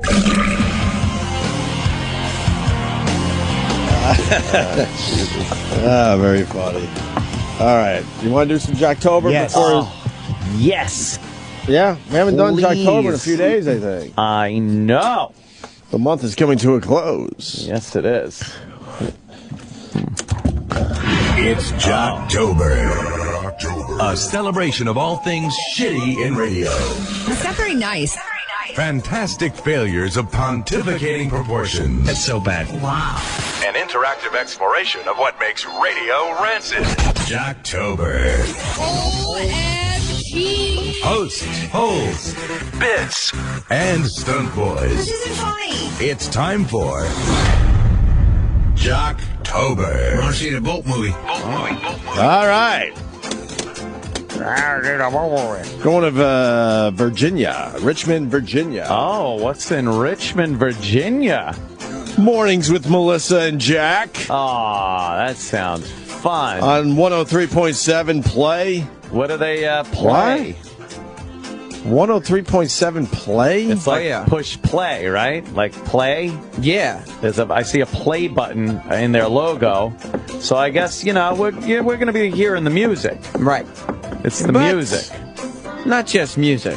Yeah. A little personality thrown in there, that's too. Good. I see Kanye on their website. John Mayer. It's the hits. They love playing the hits. No twerking. You see that? No. They're one of those no twerking stations. All the hits with no twerking. That's just fun. Yeah. That's just some fun. Well, give me a little background on these two. Well, Melissa and Jack. Melissa's the radio girl. The fiery redhead. She is a fiery redhead. Is she cute? She's all right. Well, that picture she looks all right. That picture she looks kind of cute. All right, what's going on? Little redhead. What's going on? Right, that picture she does. All right, show me another picture. That's Kim Kardashian. That's another That's one. All right. Where is this? Where is I don't know. Show it to me, Sam, before your job is. I need a good mental image of these people, or else I can't hate them as much as I really want to. That's her on the left. Her. Wait a minute. A little thick, but not bad. She's cute. It's a little different from the photo.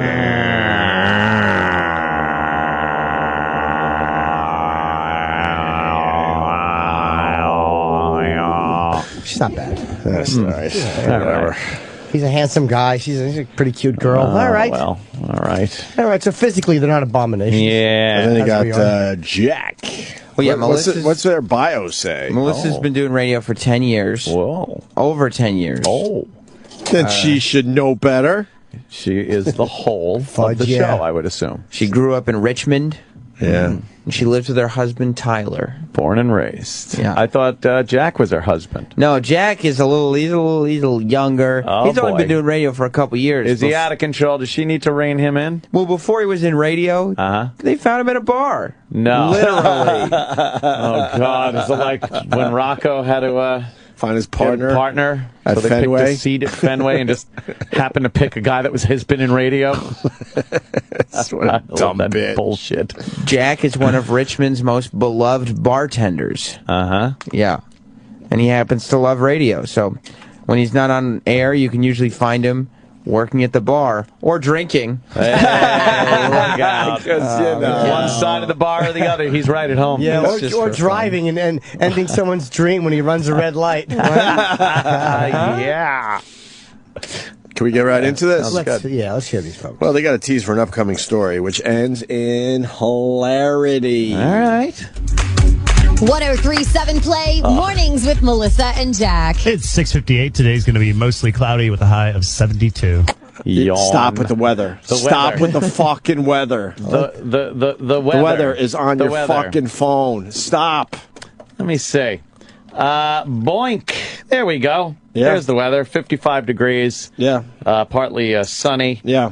There you go. And now the listeners it's on my fucking phone. You don't need to do weather on the radio. No. Unless it's a big superstorm or something. I like information. Today's going to be mostly cloudy with a high of 72. And a lot of us have done some strange things to look for love. There's a lot of unorthodox methods for it, but someone from Richmond has gone to the extreme I mean, I kind of feel like she's giving more attention to this than you would like looking for a job. This is like a serious thing. Yeah, she is. She wants to find a husband, and she is pulling out all of the stops. We're going to tell you about it. I mean, this woman is I kind of love her for doing this. It's so cute. It's kind of psycho, too, but we'll talk about it. That was the tease? Oh, man. Kind of psycho. Yeah. We'll talk about it. I'm getting very annoyed with her voice. Very quickly. Something about it, right? It's that chick radio voice. You know how the guy has radio voice? Like, that is the epitome of the chick radio voice. A lot of weird listeners to this show. Oh, yeah? I'm only judging that based on their Facebook page. Oh, okay. Their Facebook We'd like to go to their page is, Facebook page to get to know them a little more. Sure. Fans posting? Yeah, one's posting just photos of Coke floats. It says, Wow, that's weird. I wonder why Coke they do floats that. in my cup, Iraq Army, and then they write the N-word with an A. Oh, my Yes. God. One person named Dolores Chipperson, which looks like Jim Norton with lipstick on, writes any black guys with big peckas. That's not funny at all. That's my mother. Hey, it's Scorch. Yeah, it's a picture of Scorch that says, I'm taking your jobs now. You know what I mean? It's Iraq and Roland on those scooters. The fat twins. It's the fat twins from the Guinness Book of World Records. Wow, that's a first. That is a good one. You see what the caption says? No. Too fat, too furious. I boat my tree, dude. I have no idea. More Iraq photoshops. I thought that was Iraq shitting on the side of the expressway, but it's not. We all know he did that. Well, DJ douche. It's a photo of Iraq. Photo of me and Travis. There's a photo of what looks to be an old man, no shirt on, with a beard, having sex with another man. He's obviously plowing another man in his ass. Yeah. Oh, a deformed baby. Yeah. That's a good one. That's beautiful. Jocktober. Yeah, okay. There's a photo of a pig enjoying some food from a trough. He's full of mud and dirt. Yeah. Except it's Iraq's head. Got Iraq's head on Dreamy it, though. face. Yeah. Oh, Jesus. What the fuck? An exploited large woman. Fat woman. Oh. All right, let's move on. God damn. She's lovely. She's got very Rubenesque features. Sal's a total vagina. faggot. Who wrote that? You know the story that they just teased a moment ago?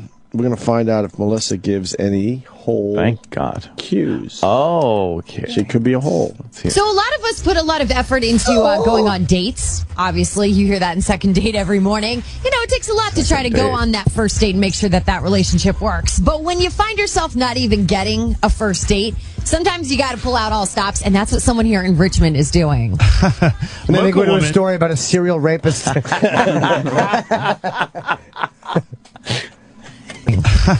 Local woman, Devise Clement, I think I pronounced that right. She's a former ad executive with Barton Agency. She's now a hairdresser. Has decided to launch a full-scale ad campaign to find a husband. I love this. We're talking billboards. We're talking print. We're talking TV, possibly radio. Even drink coasters that she's going to leave out at bars with her contact info in case the right person comes along. I mean, this you think this is a good idea. I think it's a way to find a bunch of creepy dudes. Stop. No way. Yeah. Oh, yeah. No okay. way. No way.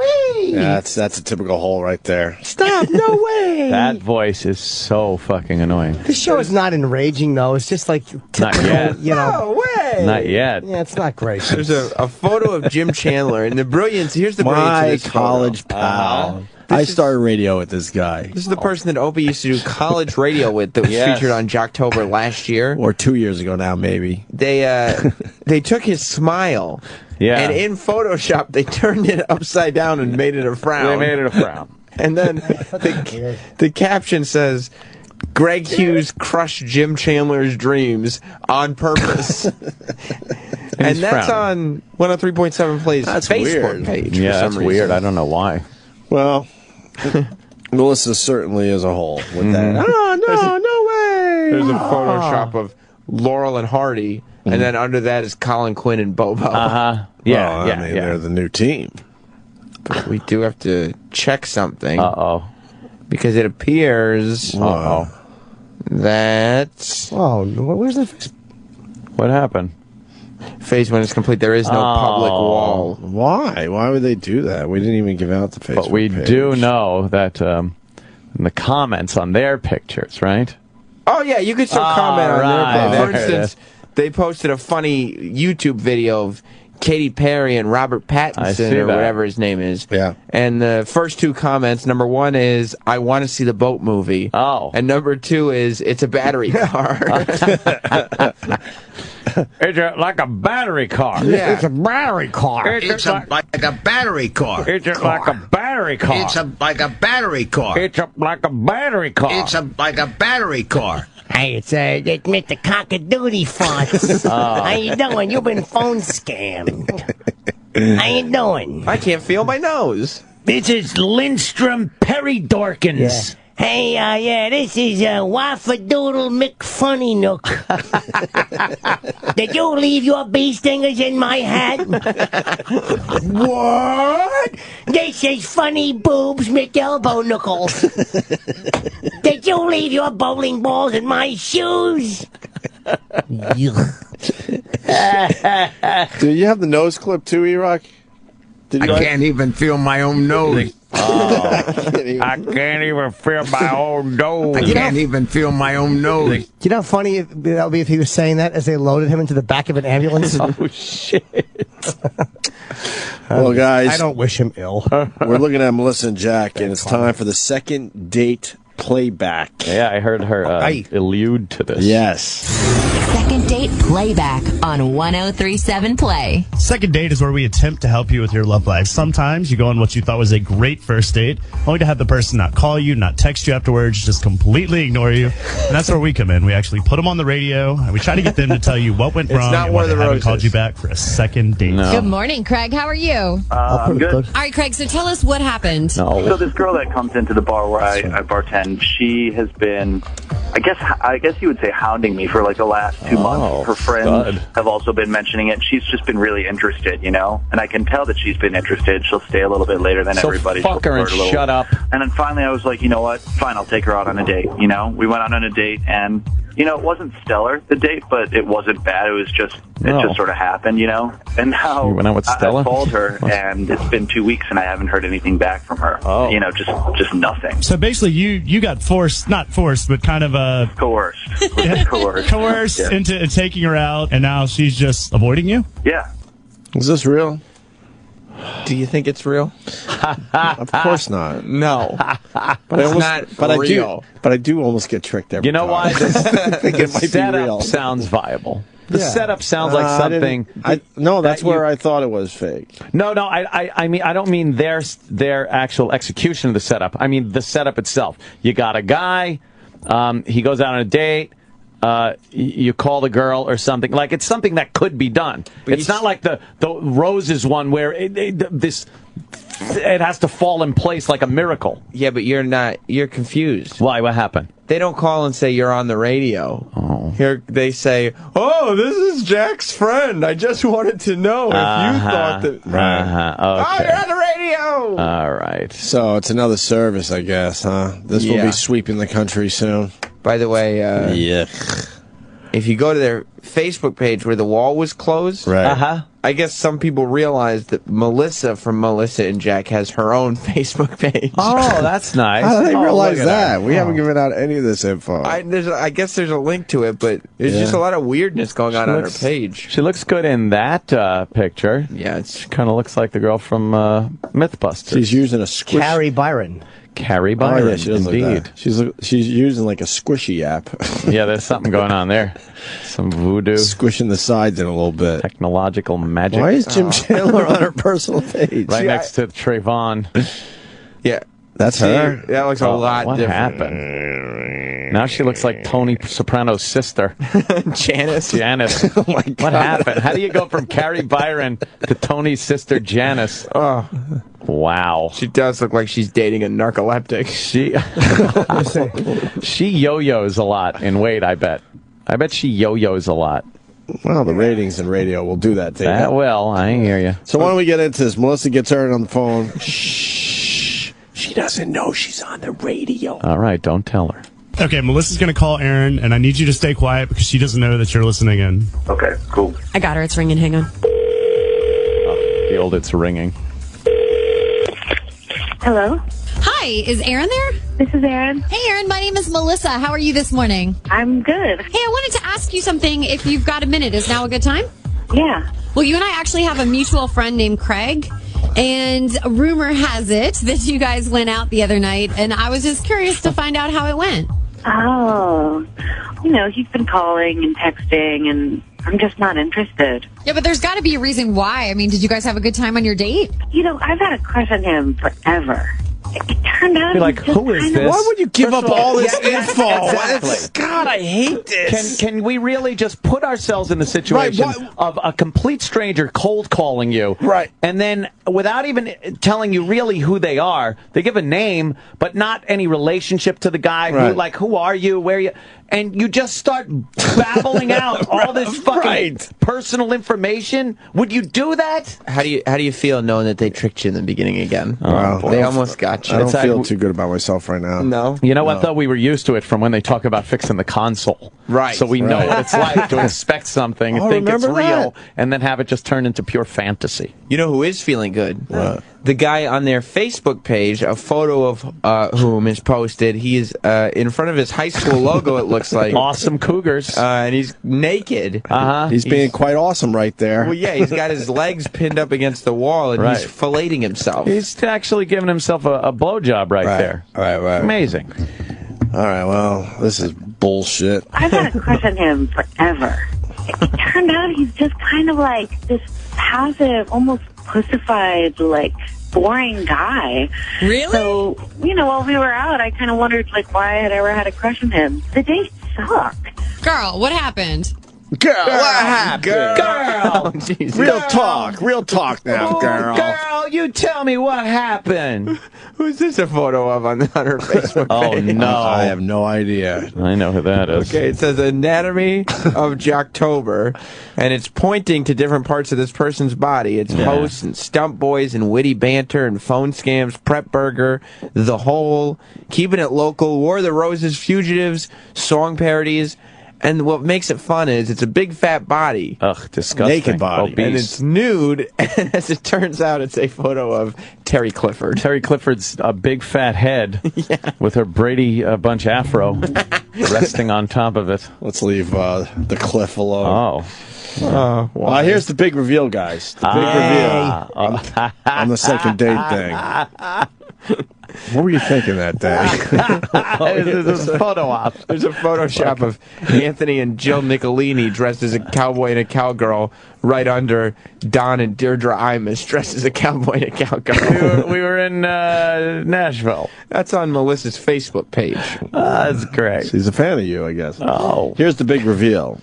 Well, he picked me up, and he was literally like, well, what do you want to do? And Wait, so he asked you out and then he didn't have plans on where you guys were actually going? Yeah. Oh, dude, that's lame. And the conversation was boring, and he was too quiet. And so we went to a bar, and he ordered a swishy girly martini after I had ordered a beer. It was a gin martini. It wasn't a swishy girly drink. How is that a girly drink? Aaron, you're actually on second date on 103.7 Play. Oh, shit. Been listening in this whole time. Listen, I'll call the didn't know you FCC were and- listening, and I don't know that I would have phrased some of these things so harshly if I knew that you were. Wow. And the voice is starting to sound familiar. That's like a War of the Roses voice. We've probably I heard think. the voice over the course of I'm this sure last we've month. heard all these voices. One more clip here. Now an organic, real fight between two people who aren't faking. Oh, yes, wow. That's what you're about to hear. Okay. You're really different when you're behind the bar. I mean, you're really charismatic. You're really attentive to everyone. So what, you think you were just the most charming person on the date? It takes two to have a conversation, you know? In Craig's defense, I mean, bartending for a cute girl and being on an actual date with a cute girl are two entirely different things. He knows She's hot. You know, she's hot. I'm not trying to get tips from her. She's a cute girl, but, you know, the conversation was terrible. It was like I was having a date with a cardboard cutout. I mean, maybe we should try a second date. Okay, so you're gonna give. Well, I don't know if it's giving Craig another chance, Give me but another chance? Is that what you were about to say? No, there's going to be no second date. That's not going to happen. So, Craig, Aaron wants to give it another shot to prove that you guys could work, and you don't even want to go there? I'm not trying to be a jerk here, but it's just not going to happen. You know, I heard what she said while she thought I wasn't listening, so... I think she used the word pussified. Yeah, that probably sealed the deal, guys, so it's not going to happen. I didn't want to go on the second date anyway, so You I did, think I so- can't come to your bar anymore. Well, she's not a good tipper anyway, so there you go. All right. So mean now. Okay, so this is awkward. You guys aren't going to see each other again, and there'll be no second date. Done. Well, thanks for the help. Second date on Mornings with Melissa and Jack. Holy shit. At least it's not War of the Roses, I guess, right? It is. It's the same thing. Yeah. Holy fuck, that's horrible. Photos we're laughing And we're at not that laughing we at the radio mentioned. bit. We're No. laughing at some of the postings on Facebook. Oh, the postings are fantastic. That's what gets us through that horrible audio. Yeah, it's the same thing. Oh, it's young Sam Roberts It's- again. It's just the same fucking formulas. War of the Roses. They're just changing up the concept a little bit. Oh my God. That's terrible. Oh, that's terrible. So Yeah, it is exactly. You know what I think that is? I think that's War of the Roses if you don't want to pay to use War of the Roses. Right. Ah, there you go. Just get some people from around the office. We're going to go back to Jocktober in a second, but we got a very important phone call coming in. What? Hello? Hey, how you doing? Oh, man.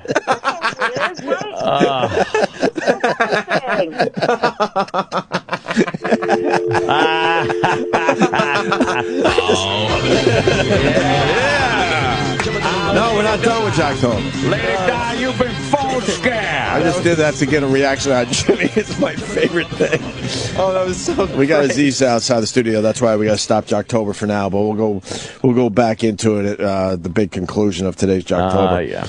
in a few minutes. But first, let's get Aziz in here. He's been pacing for a minute or two outside the studio. Bring him in. He's very famous. He's extremely famous. He's sitting down now, and Is anybody? he's just sitting, drinking water. Roland's out Listening to there. our show? No one's listening enough to get us. Well, we're not really allowed to Get him have in the show here. on outside. No, the no, I didn't studio. want that on. Oh, to I be don't honest want with the you, sh- I don't want the show on No, out there. absolutely not. Yeah, It's a big problem. That almost got us sued Yeah. Crazy. by You don't need an that. ex-employee. Sued us. Yes. Come on in there, sure. Aziz, Take a what's up, buddy? seat. How are you? Take a seat. We're all just doing a radio show or some type of thing. Yeah, there's your headphones. Look Your at phone? that. Is that your phone? Yeah. Oh. No, that noise? No. Yeah. No. Oh, those aren't your headphones. Oh. Ah, there they are. Yeah, it's. What is What's that? that? Wait, is that coming out of Aziz's pocket? No. Wait, it is. I was like, that's not mine, guys. I'm a professional. What were you It's not listening radio, to? My phone. It sounded familiar. Some random song, I don't know. Turned it off completely. Definitely sounded familiar. That was really freaking me out. That was weird. Yeah, no kidding. That was Creepy. absolutely. Yeah, we were doing Jocktober. It's where we further alienate ourselves from the rest of the entertainment industry by just attacking other radios. Yeah, other radio shows that, in our expert opinion, suck. Yeah, we feel You know, like we're the only ones that should be doing this. that are worthy of mic time in any capacity. Right, we should be on Of every course. single radio station. Yes, Well, you this do them show. on. They're awful on the road. You got to go in there and just do. They want you to do your act. It doesn't. Oh my feel right. God, it's the That's worst. got to be terrible. Yeah, I did one in Miami one time, and a guy was like, I was tired because if you're doing stand up and stuff, you're up late doing shows and stuff, and like if you're doing shows late at night, like that really wakes you up when you do a set. It's hard to like fall asleep after that, and so if you're a comic, you're generally going to be tired when you do these shows. And the guy was so mad that I was tired. He's like, "Hey man, you better be funny. Like, let's get it going." And I was like, "All right," And it's best when you just have have a conversation and things just come up that are funny. Yeah. Wait, did he actually say you better be funny? Yeah, he said something like, "You wake up, man." On the air he said this? No, in between. Yeah, and but then like still, I was man. I was sitting there, I was like, "All right, man, it'll be fine." And then at a certain point, like they just brought out this like big fat dude, and they like put butter on his belly, and that was like a boy. segment, and I was like, I gotta get out of here. Oh, Like this, the old this butter is, on the belly segment. Yeah, I mean, what do you do with that? What was At that point, it's like, well, Was there a payoff? This isn't my audience. Yeah, what was the bit? Maybe we Maybe we Yeah, can no, steal you it. just gave us an idea. Let's not judge. We don't really know What was the full butter on bit the was. belly thing? What the hell could they possibly have been doing? Yeah, I wonder what the end game is there. Right. What the And, fuck?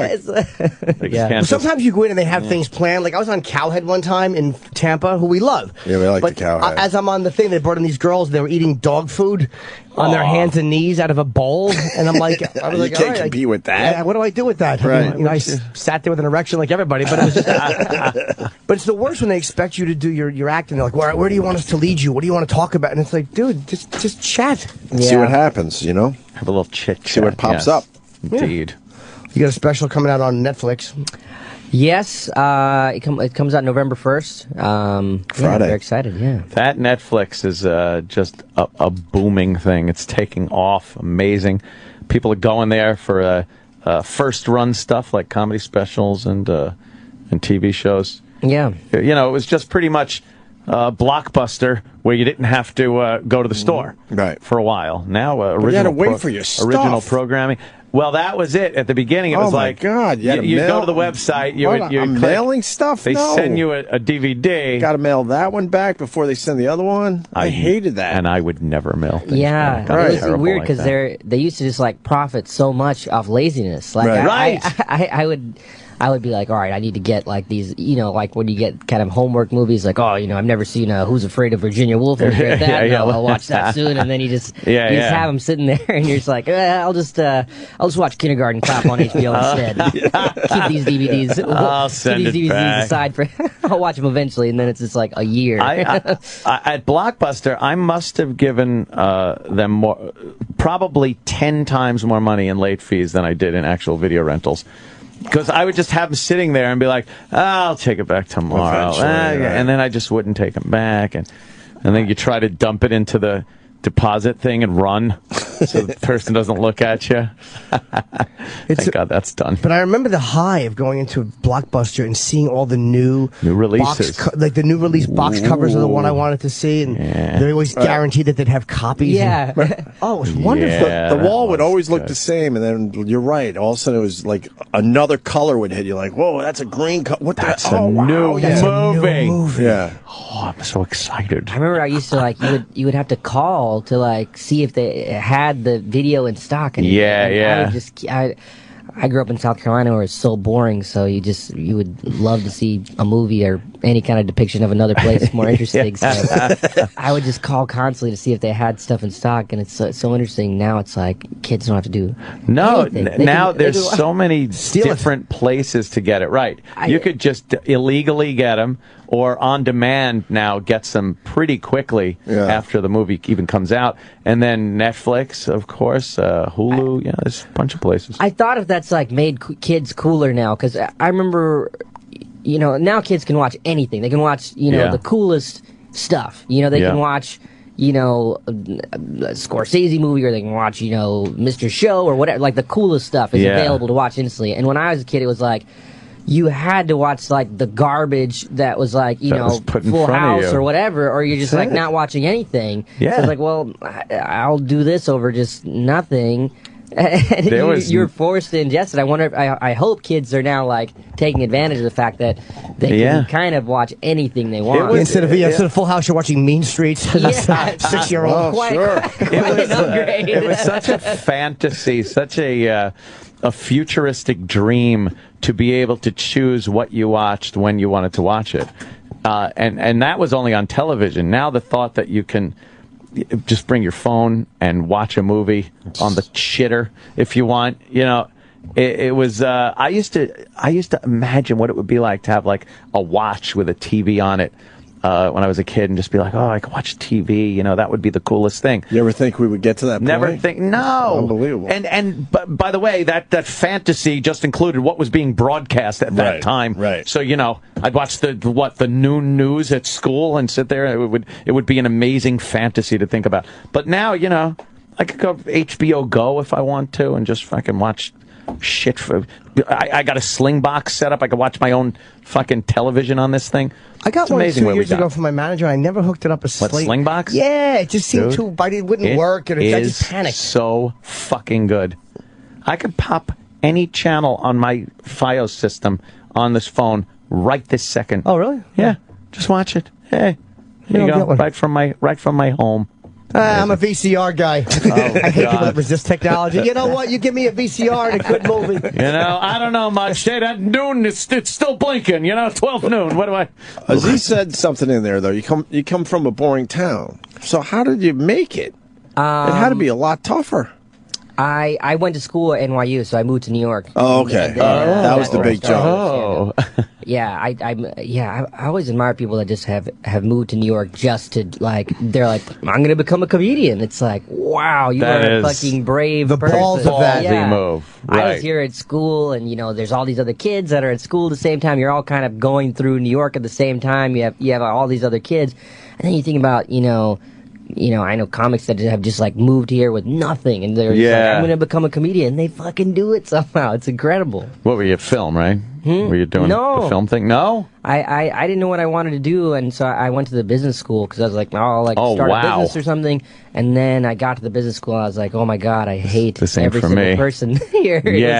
All these kids that wanted to do finance and all this stuff. Like, I didn't even know what like Goldman Sachs and stuff was, and they're all like so fired up about this stuff, and I was going to transfer to the film school a couple of times, and I just got too lazy. It was like, you got to put a portfolio together, and I was like, whatever.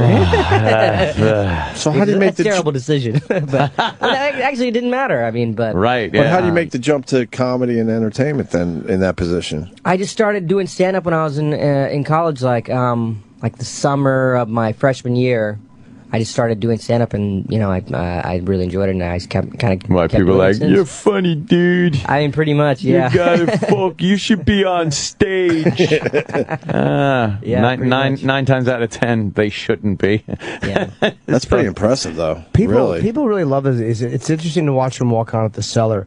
Because it's an amazing, and I've kind of seen it change over the years, you know, when you know somebody and you watch them gain success, and so it's an amazing ovation, and it's always silent, and I mean that like when you're setting up a joke, people always always silent after no. I mean that they laugh, but I mean that they're always paying attention to what you're saying, like they really enjoy you. There's something about you that people just genuinely like when you're on stage. Oh, well, thanks. And it makes me want to scream in the back because you never want to see another comedian being loved. Of course. It's just painful to watch. That is a big brother that just passed by. I think he's going into Shade 45. Oh, probably. Who was that? Was he a player or a bodyguard? Could have been Well, that's true, too. You don't know if it looks like you know who he is? Wow, I see a giant shadow. That guy I think he's just a black dude. He's a big black dude. That is just a black dude. That's a big guy. I think he's the black guy that's just in the serious offices. Right, yes. There could be a black gentleman in the hallway. If that's a bodyguard, it's like, come on, man, there's bigger black dudes to be bodyguards. That's true, too. Roland's looking at him. No, something's going on over there. Yeah, Roland. Let's call Roland. We always, because once in a while, Shade will have a really cool guest walk in that we'll try to hijack, or we'll try to. Here comes Roland. Let's see who that is. The deal is. Roland, what's going on at Shade? It's a TI with the game. TI? Oh, the game? I don't know. I know they're two people. Are you kidding? Yeah, I don't know who they are. Okay. You don't know who they are? TI with the game. Come on. This is the dummy, Roland. This is the guy who books our show talent-wise. He's amazing at it, but we don't understand why. This is how pop culture ignorant he is. We were walking into MTV press junket I was doing, and we see somebody who looks kind of famous, and he was not kidding. He goes, "That's Jay-Z." I'm like, really? He goes, yes, that's him. It was the guy fucking wanding people as we walked in. But he wasn't being ironic. He really thought, he just says things and hopes that it sticks. Jay-Z. Well, he can't see. You know that, right? Roland can't see. Are you blind, too? Yes, Roland? he needs glasses badly. I'm blind. Another reason why he falls asleep at movies. And then when he came to my party during the summer, we're all going in the pool and stuff. It's like, Roland, go in the pool. And he goes in the pool, and it's like, well, swim over here at the deep end. I can't swim. He can't swim. He's blind. You're a disaster. A little kid. He was staying in the little shallow end. Put little swimmies on him. Oh, adorable. You're also doing the 92nd Street Y? Oh, yeah. What a smart place for a gig. I've gone to a couple. I saw Poitier speak there, or Poitier, however you say it. And, Sidney Poitier. Yeah. Yes, that fine actor. I saw him in L.A. one time. I was going to eat sushi with a friend, and I saw him just sit and eat sushi by himself. And it was like, It was like he did a really good job. It was very elegant. Very gentlemanly. Was everybody? I was in a pharmacy in L.A. I had stopped in on a lark going on the way to the hotel. You know how it is. You got to pick up a little Viagra because you forgot yours. And L.A. is a big act out town. And I saw him in the Beverly Hills pharmacy, just fucking buying something. So I bugged him for a photo. He was very nice, but it was like, you know, no one gave a shit. I'm like, do you not know who this is? It's weird when you see like these older, like kind of legendary dudes, like walking around doing, you know, the most mundane just shit. Nothingness. You expect them to be, you know, parties or something. Yeah. Some kind of an event. But a regular actor I can understand, but this guy is a guy that any single person in that business would cancel plans to eat with. Like anybody in the business would cancel what they were doing to have dinner with Sidney Poitier. Like, he's just it's just like you're always going to be alone. That's the message. That's the message right there. That's the lesson. And you see him eating sushi by himself. That just makes me sad. In the end, you die in your own arms. Yeah, you want to think like, oh, once you do like really great things and stuff, you move beyond all the garbage that you know I'm doing, and then you see people in your world. You're like, what? Isn't there another world you can graduate to? Yeah, it just ends up being the same shit. We saw Christopher Walken getting takeout one night. In California. That? Yeah, we were Sunset having dinner Boulevard. somewhere, and he walked in. And he's getting just bags of takeout. I forgot and he all did about that slow turn and looked over his shoulder to see who was looking at him. He was in character Big, for that movie. Tall He had guy. the long black leather jacket on. It was cool. I love those movies. Where he plays the Archangel. Is it Gabriel or Michael? Oh, yes, that was it. That's how long ago it was, yeah. Prophecy. Prophecy. I like those movies. That was fucking, he was great in those. Especially the first one was really good. I forgot about that. You ever see him? I might have to revisit those. Yeah, he plays the Archangel. The guy who played the devil's a little douchey and really enjoying playing the devil. Over the top. Yeah, like the evil guy with the beard. The only over-the-top devil I want to see is Pacino. Yeah. He's an absentee landlord! All right. You screaming guy. We get it. I liked Keanu Reeves in that movie, though. I thought he was fucking... Yeah, he was good. Fit the bill. I liked that movie. It was all right. Kevin the acting Lomax. was a little over the top. Yes, that's it. That was a good one. And I really related... That's like... I can do that's... Okay, that's where the name comes from. Okay. Oh. No. Oh, yeah, Aziz okay. knows what I'm talking about. Oh, okay. Ooh. That's one of my random things I can do an impression of is like Kevin Lomax from The Devil's Advocate. Yeah. Now I'm like, now you're going to be like, do it. Now we're like the DJs in Miami. Come on, let's go. Come on, perform. Where's that fat guy, Butter? I want to hear Kevin Lomax. Before we get to the butter guy. I'm an attorney. My name is Kevin Lomax. Milton. Kevin.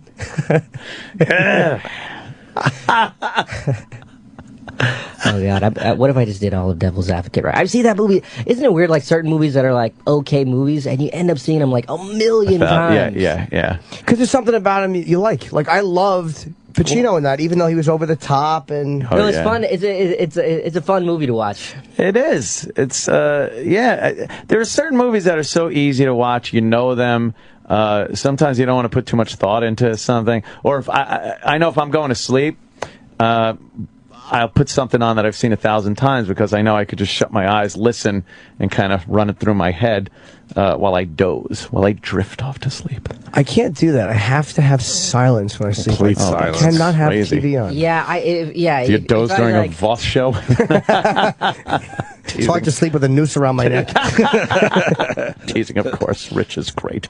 Are you a good sleeper, or are you a you seem like a peaceful. I've never seen you upset. You never see me upset? I don't get that upset. I sleep all right, I guess. When I'm in New York, I don't sleep as well because I'm up late doing spots and stuff. In L.A., you know, I'm filming and things like that, so I have to get up early. So I'm used to going to bed a little bit early. You're quite a good actor too. Aziz is like a really natural good actor. No, I'm not. No, you are. Acting is it's not that hard. You know, like I was thinking about this.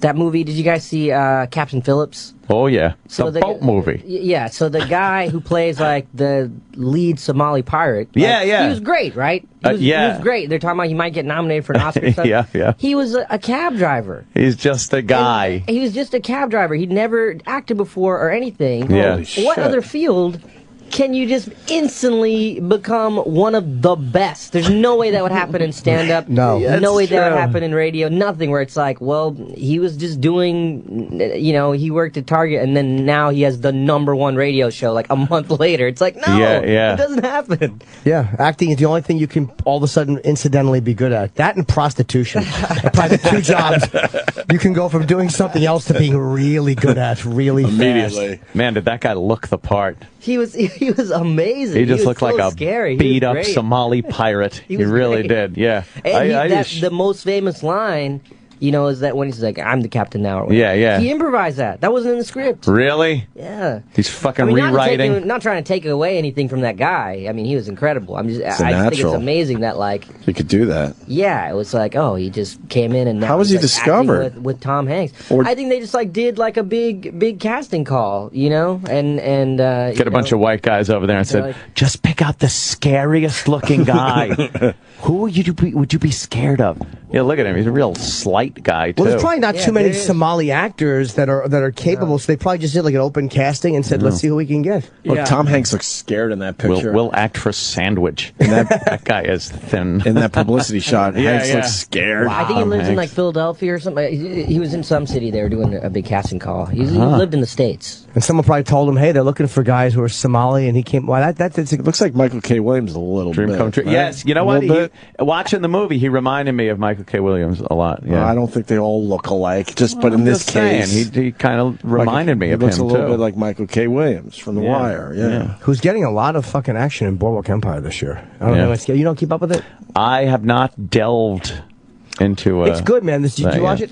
No, I haven't, but I heard it's good. Yeah, the series got better. Like HBO series, I can't lock in much from Showtime, but HBO I can just fucking Game of Thrones. I can lock into Game of Thrones. I watch. It's hard to jump in to a new series. Like Breaking Bad was all the rage there. I was right on board with that, and then that finishes up, and I'm kind of like, you really got to commit when you go with a series that's been on for a couple of years too. You got to commit to sitting there for hours on end doing those marathons to really get up to speed. You can't just casually start watching one of these shows again. Now, I feel like there has to be such a groundswell of people telling you, oh, this is the most amazing. That's the only way I'll start, because it's like, sometimes you start these shows and then it gets really dumb in the 3rd or 4th season. You're like, why did I fucking invest 30 hours with you, asshole told me to fucking watch this. Yeah. Did you start any that you didn't like? I don't want to say. I feel bad. That's nothing really. Usually, I don't have like. I know. See weird? what that is. See what he just did. Opie did it. Aziz did it, and Jimmy can do it too. Out.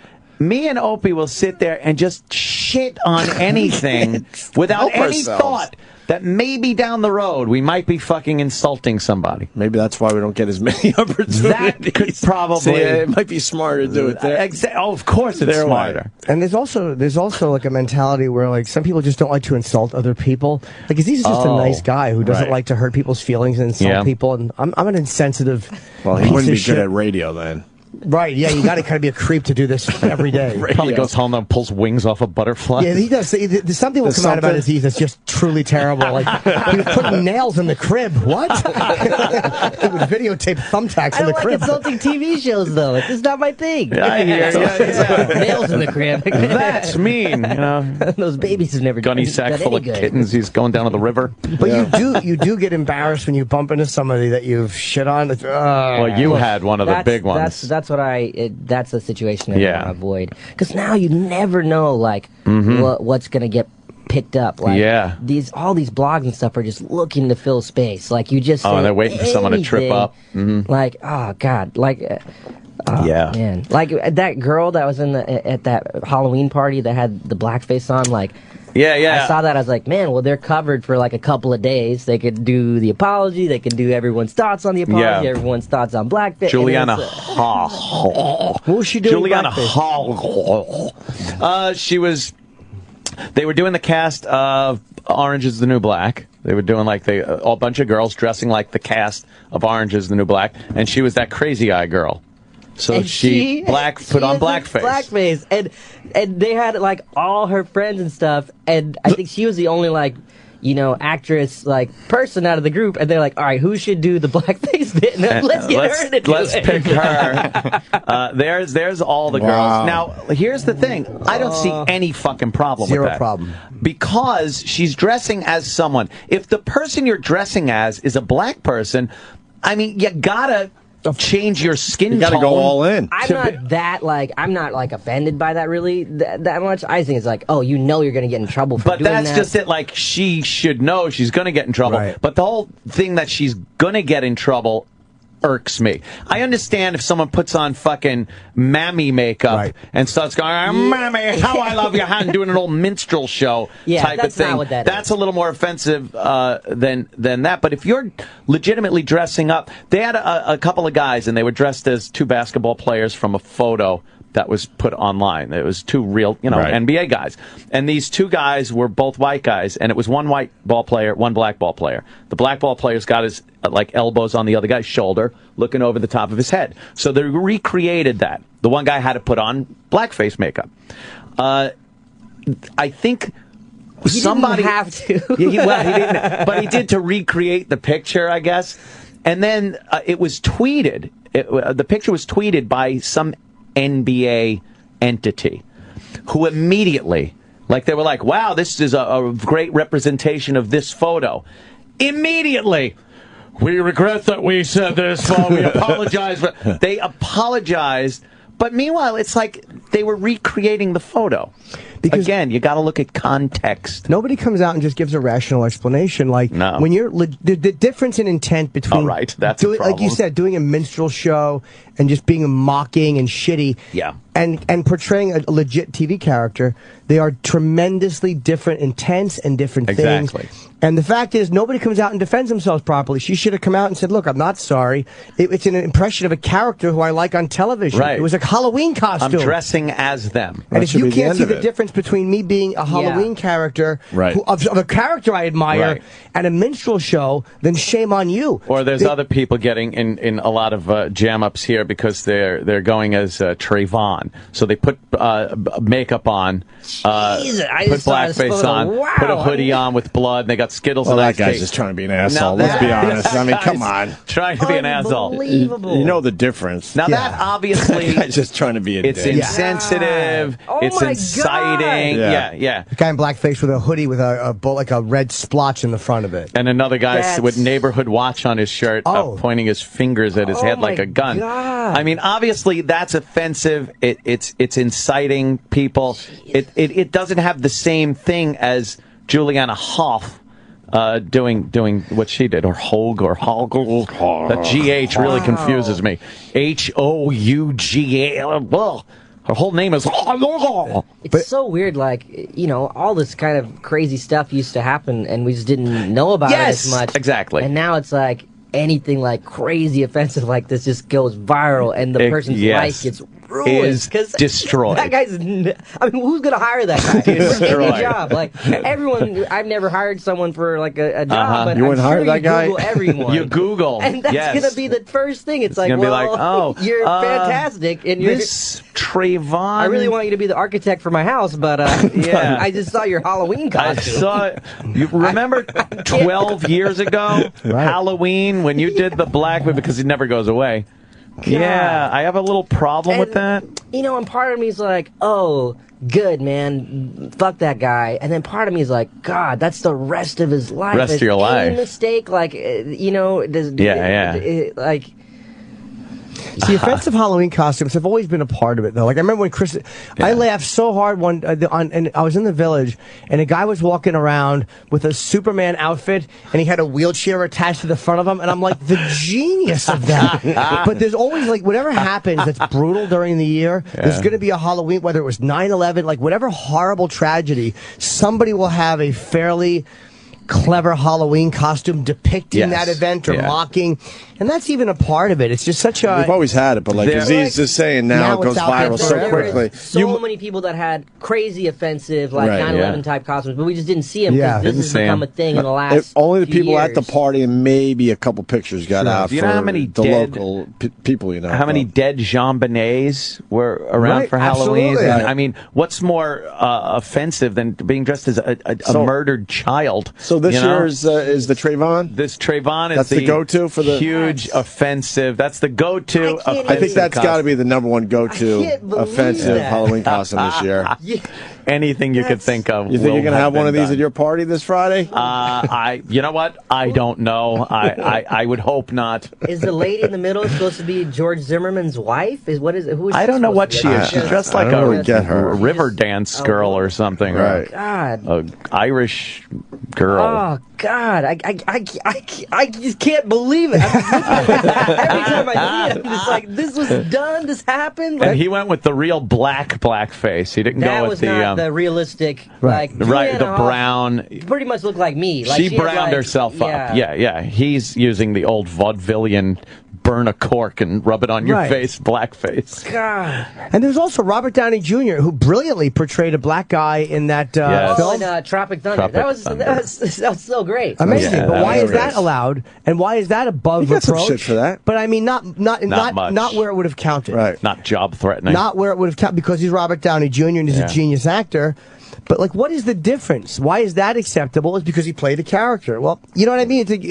What she was doing was totally legit. Yeah. The Wayans brothers and I understand whiteface wasn't a big thing. Didn't offend me. Girls, yeah, white girls. But you got to look at different levels. Yeah, that thing, I didn't see that and have any kind of reaction to it. It's just like, it's more like, this is a dumb thing that's going to be in the news for a couple of days. No one wants to look at context anymore and intent and things like that. They'll lump her there are people that will lump her doing that in the same category as the guy doing the Trayvon, which is ridiculous. Well, what was the thing? Like, didn't Sarah Silverman go on like Conan or something, and she was doing a joke that was, against, Asian racism. But in the joke, she says like "ching chong bing bong" or something. She also said, or she said "chink" or something. And the joke was like a pro. Asian, like it was like a commentary. But that gets lost and in then they just, the word. Those groups that are just waiting for something, saw it, just didn't look at like what she was actually saying. Right. And then just like gave her a bunch of hell. And it's like, come on. Like, and that's always a bummer when those groups, just have those knee-jerk reactions. They hold people hostage. They hold people hostage, their careers. And it's amazing they have that kind of power. People just tell them to go fuck themselves. Fuck you. Going with your thought, you guys ever have problems with Parks and Rec? Anything that has gone on there? No, nothing. Or something you wanted to do and people were like, no way, this is going to cause too much of an issue out there. No, nothing ever on Parks. I'm trying to think of anything I've done in stand-up or anything as you were part of it. You were part of a great comedy. Aziz is one of my favorite comedies, which was fucking Seth Rogen. Oh God, Observe and Report with Leota. We love that movie. Was fucking way better than Mall Cop. Hilarious. That's the movie you make if you're doing the whole mall thing. Yeah, the brutal. Funny. We love that movie. Fucking great. I think I'm ready to watch that again. But that did a lot of things that you thought, like, especially I love the Anna Faris scene when she was drunk and vomiting and he fucks her anyway. God, it was fantastic. That was real comedy right there. Because you suspend disbelief in a comedy just like you do in a cop drama. Of course. Like, nobody thinks that Mel Gibson's really a police officer or Schwarzenegger's really a robot. Why do you think that somebody really means a racist comment if they say it in a comedy or a homophobic comment? Yep. Right. Why can't you suspend disbelief there? It just has become this thing that these groups have to do. They jump on it and get attention for their group. It's ridiculous. Well, as a society, we all accept it, though. That's the problem. We were discussing earlier. We all got to speak up more about it. Because nobody defends it's not the majority. It's the minority. Well, I truly believe that. Sorry, what were you saying? It's the minority that is getting all the attention. I don't believe the masses are that offended by this stuff we've been discussing today. Yeah. Not even close to the majority of people. It's really like the news outlets create these stories about outrage, and it kind of gives this perception that there's a bunch of people upset about something when it's just like filling up space about stuff. And it's kind of I saw there was the Indian woman won the Miss America contest, and then like people tweeted racist stuff, and it's like a few hundred people tweeted racist stuff. Okay, And then that became this big news story, and it like put a cloud over what she did. Yeah. And Her it's like, well, accomplishment. why? Who cares if someone tweeted? That means they get to get on the news. Like, I mean, if it happened like 10 years ago, they would have said the racist stuff at home. There wouldn't be a record of it for them to like make a news story out of it. And it gives us perception like, oh, well, the whole country is still racist because the Indian person can't even win the contest, and now all these people are tweeting racist stuff. And it was, inconsequential, the number of people that actually did that. It was nothing. Yeah, That's a great point. Yeah, you're always going to get that, no matter what it is. I don't know why they have such power. You could, I guess because it makes a good story, obviously, for the news loves it. The news people have to fill up their time. It's just trying to come up with some sort of headline that people will click on. Right. Could you imagine these? I mean, when you think about it from their side, even though they're despicable fucking animals on that run the news, you got 24-hour news cycles. You're constantly in need of news. Yeah. Like these guys have built these creatures that need to be fed 24 hours a day. Yeah. So they're grabbing anything they can, pumping it up to make it interesting, because if you just take it as it is, most of these stories, if you really research them, aren't half as interesting or exciting as they make them out to be. Yeah, I sometimes even feel that. Like, I'll see a headline, and I read all this shit, and I try my best not to. I try to stay off my phone and I'll read that stuff, but, every now and then you get bored, and you do it, and sometimes you'll see that outrageous headline, and you'll click it, and then you'll read it and be like, oh, it's not even near that. Yes! I'm kind of bummed.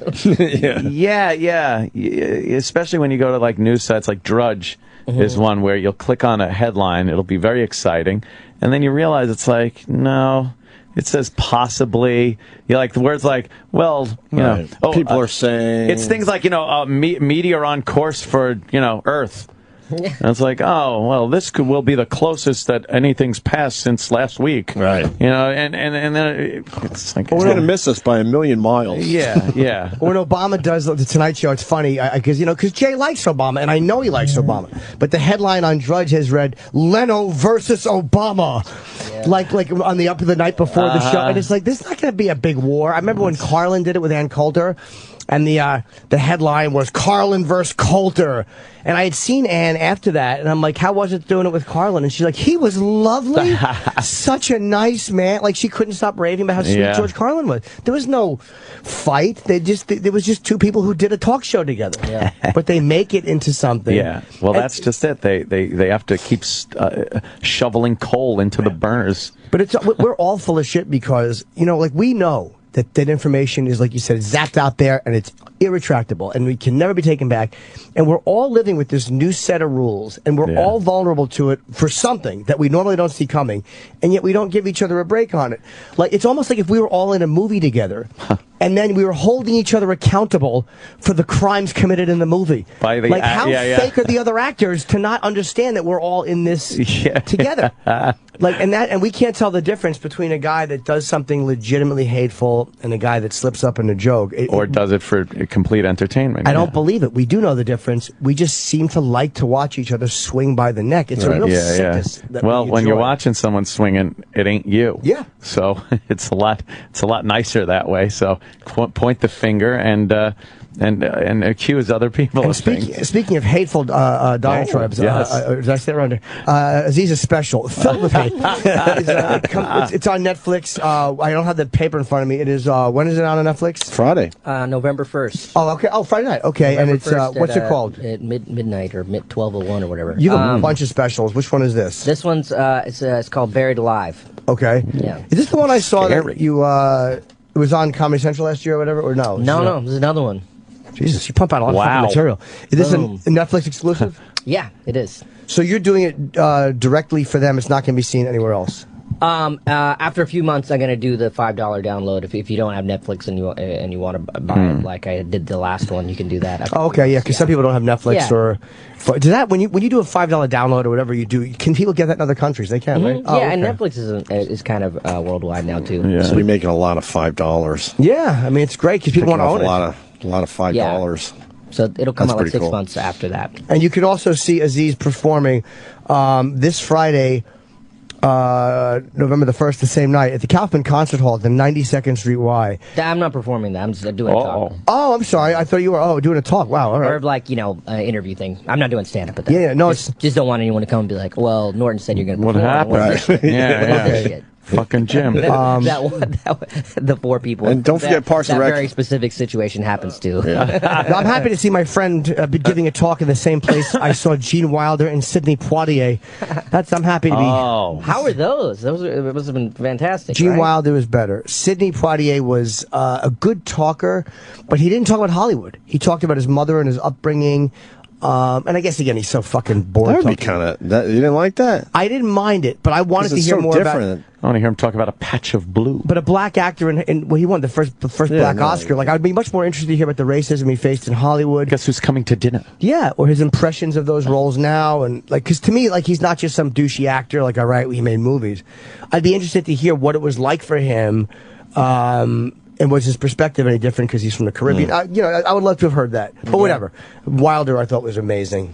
What a nice man. He's a lovely man, Gene Wilder. And Parks and Rec coming back. There was a weird thing with that. We went over with, what's his name? Nick Offerman was on yesterday. Nick Offerman was on. He was great. Yeah, he was a lot of fun. That guy's the best, man. First time we met him, he's a cool dude. Very cool guy. And he explained the whole Parks and Rec thing because they blew it out of proportion, like, Yeah, it's exactly what we were talking about earlier. And everyone's like, man, why'd you show up here? Right. It's, it's not, man. Those places just need something to write about. It's the same, I think it's like the same. They were resting it for a couple of weeks and trying out a few little things, and it's coming back officially November 14th. So more crap, just like we were talking about. Yeah, exactly. They latch on, make up their own story, and then run with it. Sam pointed out something I heard on the after show, too, which was a good point about Nick Offerman.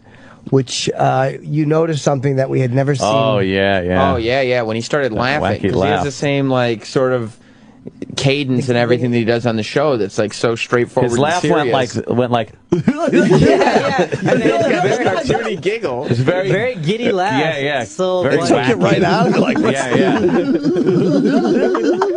he does it as Ron every now and then. There's like maybe like once a season. There's something that makes Ron like giddy. Yeah. And when he does that, it's so funny to me.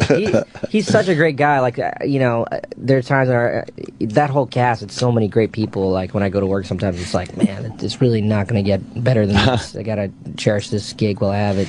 That's smart thinking. Enjoy the gig while you have it, because everyone thinks the next gig is around the corner, and it's like it's smart to enjoy it. God, and you work on these big shows and movies and things like that, and there's always usually someone who's just like a real dick. Pain in the ass. On this, it's like everyone's just great, and you just have a fun time. I don't know, everyone fucking says, "Oh, we're all friends," whatever. Everybody is so wonderful. It's true. It's a good group of folks. And like after the show's over, you get the real stories. Yeah. Well, like Chevy Chase, like there was rumors that he was awful on everything. Community. Yeah, on everything. That's exactly true. On everything. What are you kidding me? We've been hearing that for 25 years. But it's like, dude, what are you so miserable about? Like, you're an older guy. You've had a long and very, very solid film career and TV career, and you're on another well-respected show. Like, what's the problem? What could be the issue, right? Just enjoy it. Yeah. He's always an issue from what I hear, but hey, I never worked with him. What do I know? Well, we technically did. We were on the same talk show with him once. And he was an asshole. And we were all in the makeup room, and he did not want anything to do with us. And we weren't even trying. That was the weird part. We were trying to be cool. It was the Donnie Deutsch show that we did that never aired. Well, that's right.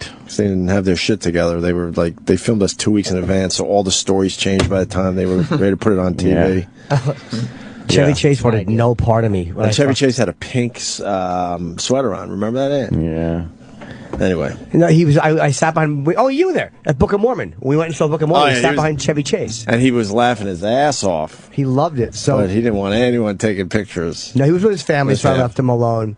But me and Sam saw at Comic-Con that year, and we had interviewed Josh Gad from Book of Mormon, and I told him Chevy Chase there. He goes, "Oh, tell him I said hello." So we saw Chevy at a fucking, whatever it was, at a Comic-Con. So I was chatting with him. I was like, "Oh, yeah, Josh Gad says hello." So he's like, "Oh, cool, yeah." I'm like, "Oh, we saw you at Book of Mormon." He goes, "Oh, that was great." And then I hit him for a photo, and he was just like, he knew that my whole conversation was a lie.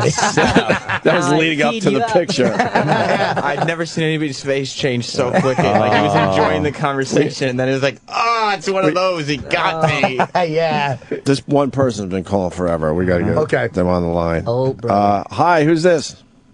You know who it is. How you doing? It's me, it's Di. Hello, Lady Di. We're talking to Aziz. You got anything? Yeah, no, I just want to let you know. Tell Jim Norton this. We're going to be at the show on Friday.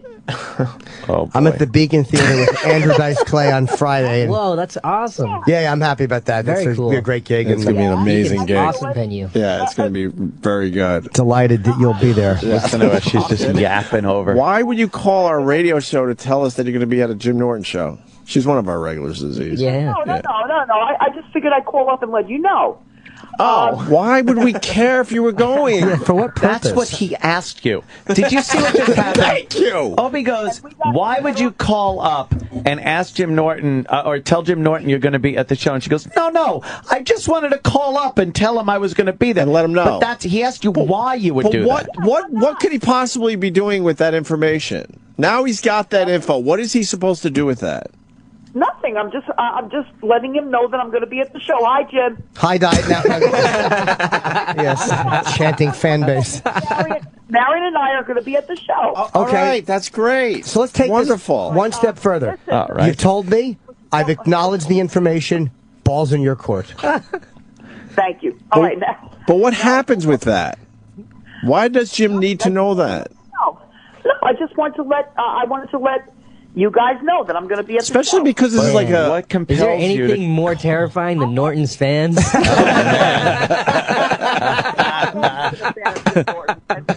And she's just babbling underneath us talking. Can you show Aziz a photo of this enchantress that we're listening to? Yes. Colin, by the way, Colin is obsessed with her. Yeah. Hold on. I'm gonna We all change are. that photo. What? I'm going to change that photo. And Well, it No, I doesn't like your matter Twitter which one you photo. pick, trust me. The Twitter photo is not bad, Di. You look a little tired in it, but you're lovely. No, go to her Twitter account. Her Twitter photo. Yeah, where she looks like Babe Ruth if Babe Ruth was still living. Yeah. No, not that one, please. No. Babe Ruth when he gave that speech. But I wish you would answer the Just question. I need babbles. to break this down. Like, why would Jimmy care about that info, and why do you have to call, like, hopefully a very popular radio show to say that? She'll never have an answer. Wait, let's see. I want to see the tweets. Oh, the tweets? Oh, they're good. You got to follow her. She's amazing on Twitter. A lot of responses to other people. Yeah, she's amazing on Twitter. Her face? Wait, let me see that Twitter pic again. A lot of her tweets are "Thank you very much, thanks again." Oh yeah, which they're real must productive. be so annoying. Tweets. I DM those God, tweets. imagine getting those. Yeah. When you text someone something, they write back, "Cool." I'm like, Yeah. You wasted my life. Pop Thanks. that picture of her up, her Twitter picture again. She almost looks like if Sammy Hagar got stung by bees. Oh no, That's a new one. Yeah. We got to write down all the Something going all on the there. people she looks like. Oh yes. Of course, throw Mama from the train. My little chickadee. No, please don't do this. No, I'm going to change that picture. Why? It's lovely. It's not going to make a difference. Mitch, how did you first get into Jim's stuff? Where did you first hear about Jim? When did I first hear about Jim? The repeat of the question. Yeah, She'll do that constantly. Hold on. What? I've known about Jim Norton for years. Where did you first like see his stuff? Like on Comedy Central, or did you get a CD? Aziz is entertained by this too. What? Back in the WNEW days. When we were on the radio in NEW back in okay. 19. Oh, so through the show. Through the show, she became a fan and blah blah That's how blah. both of us heard about Jim Norton. Yeah, her friend Marion, they're just...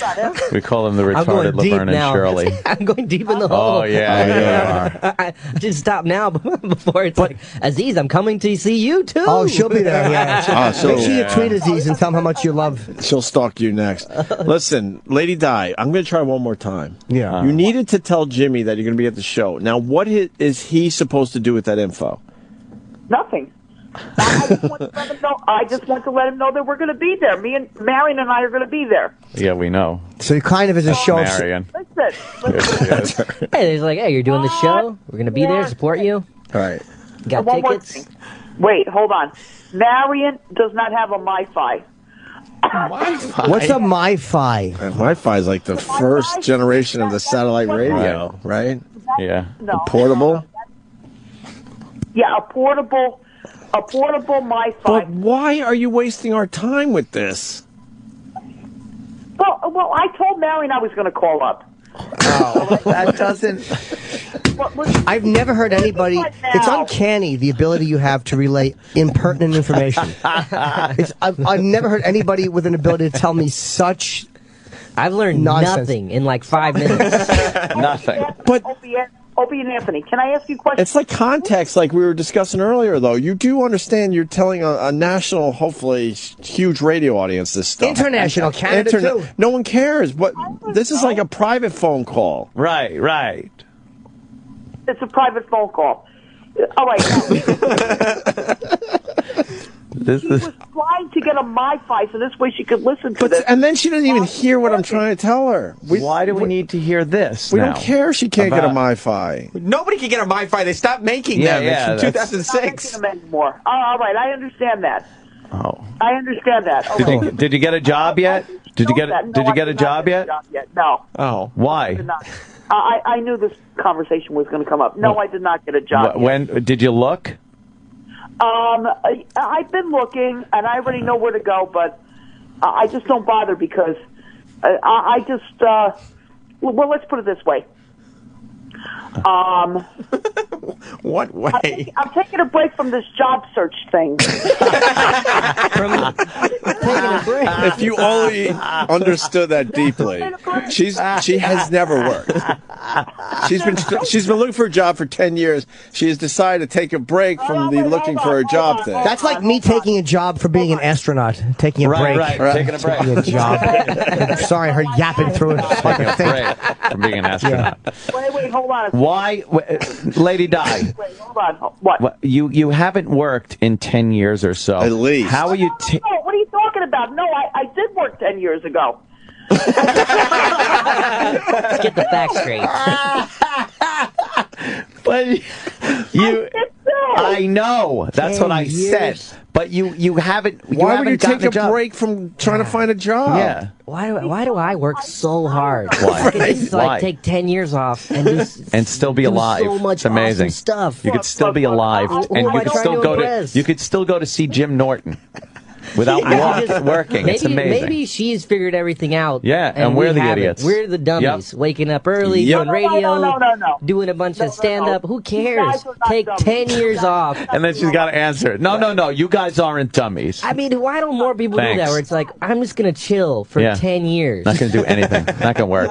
Just going to do what I want to do. That seems like a good deal. I'm going to chill for 10 years. Diane, do you understand, like, I'm not sure if you understand the dynamics of a conversation, but like Aziz is talking or Ope's talking to somebody, like the sounds coming out of their mouth mean they should be entering your ears. Yeah, but you're just yapping over everybody. You're very difficult to have a conversation with. Who are you?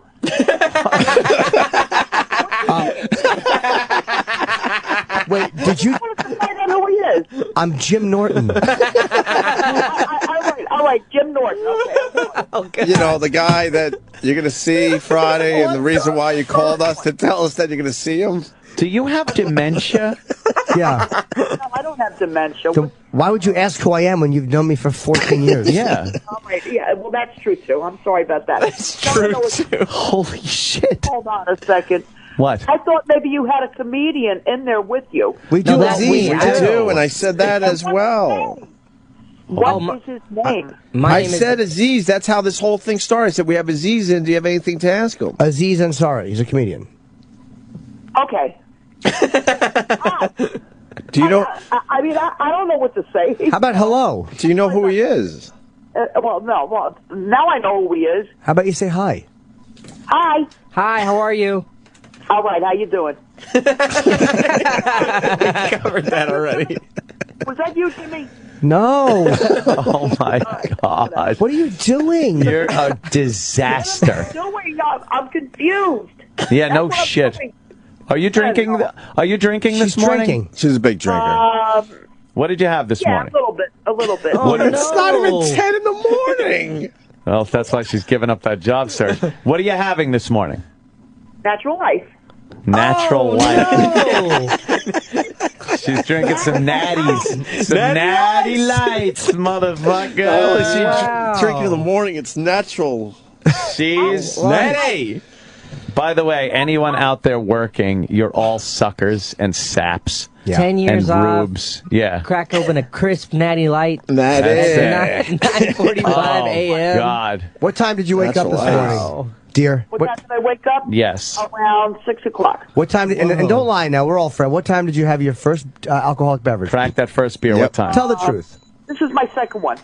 Oh, no. Do you drink fast? It's getting dark. What? No. It's my second one.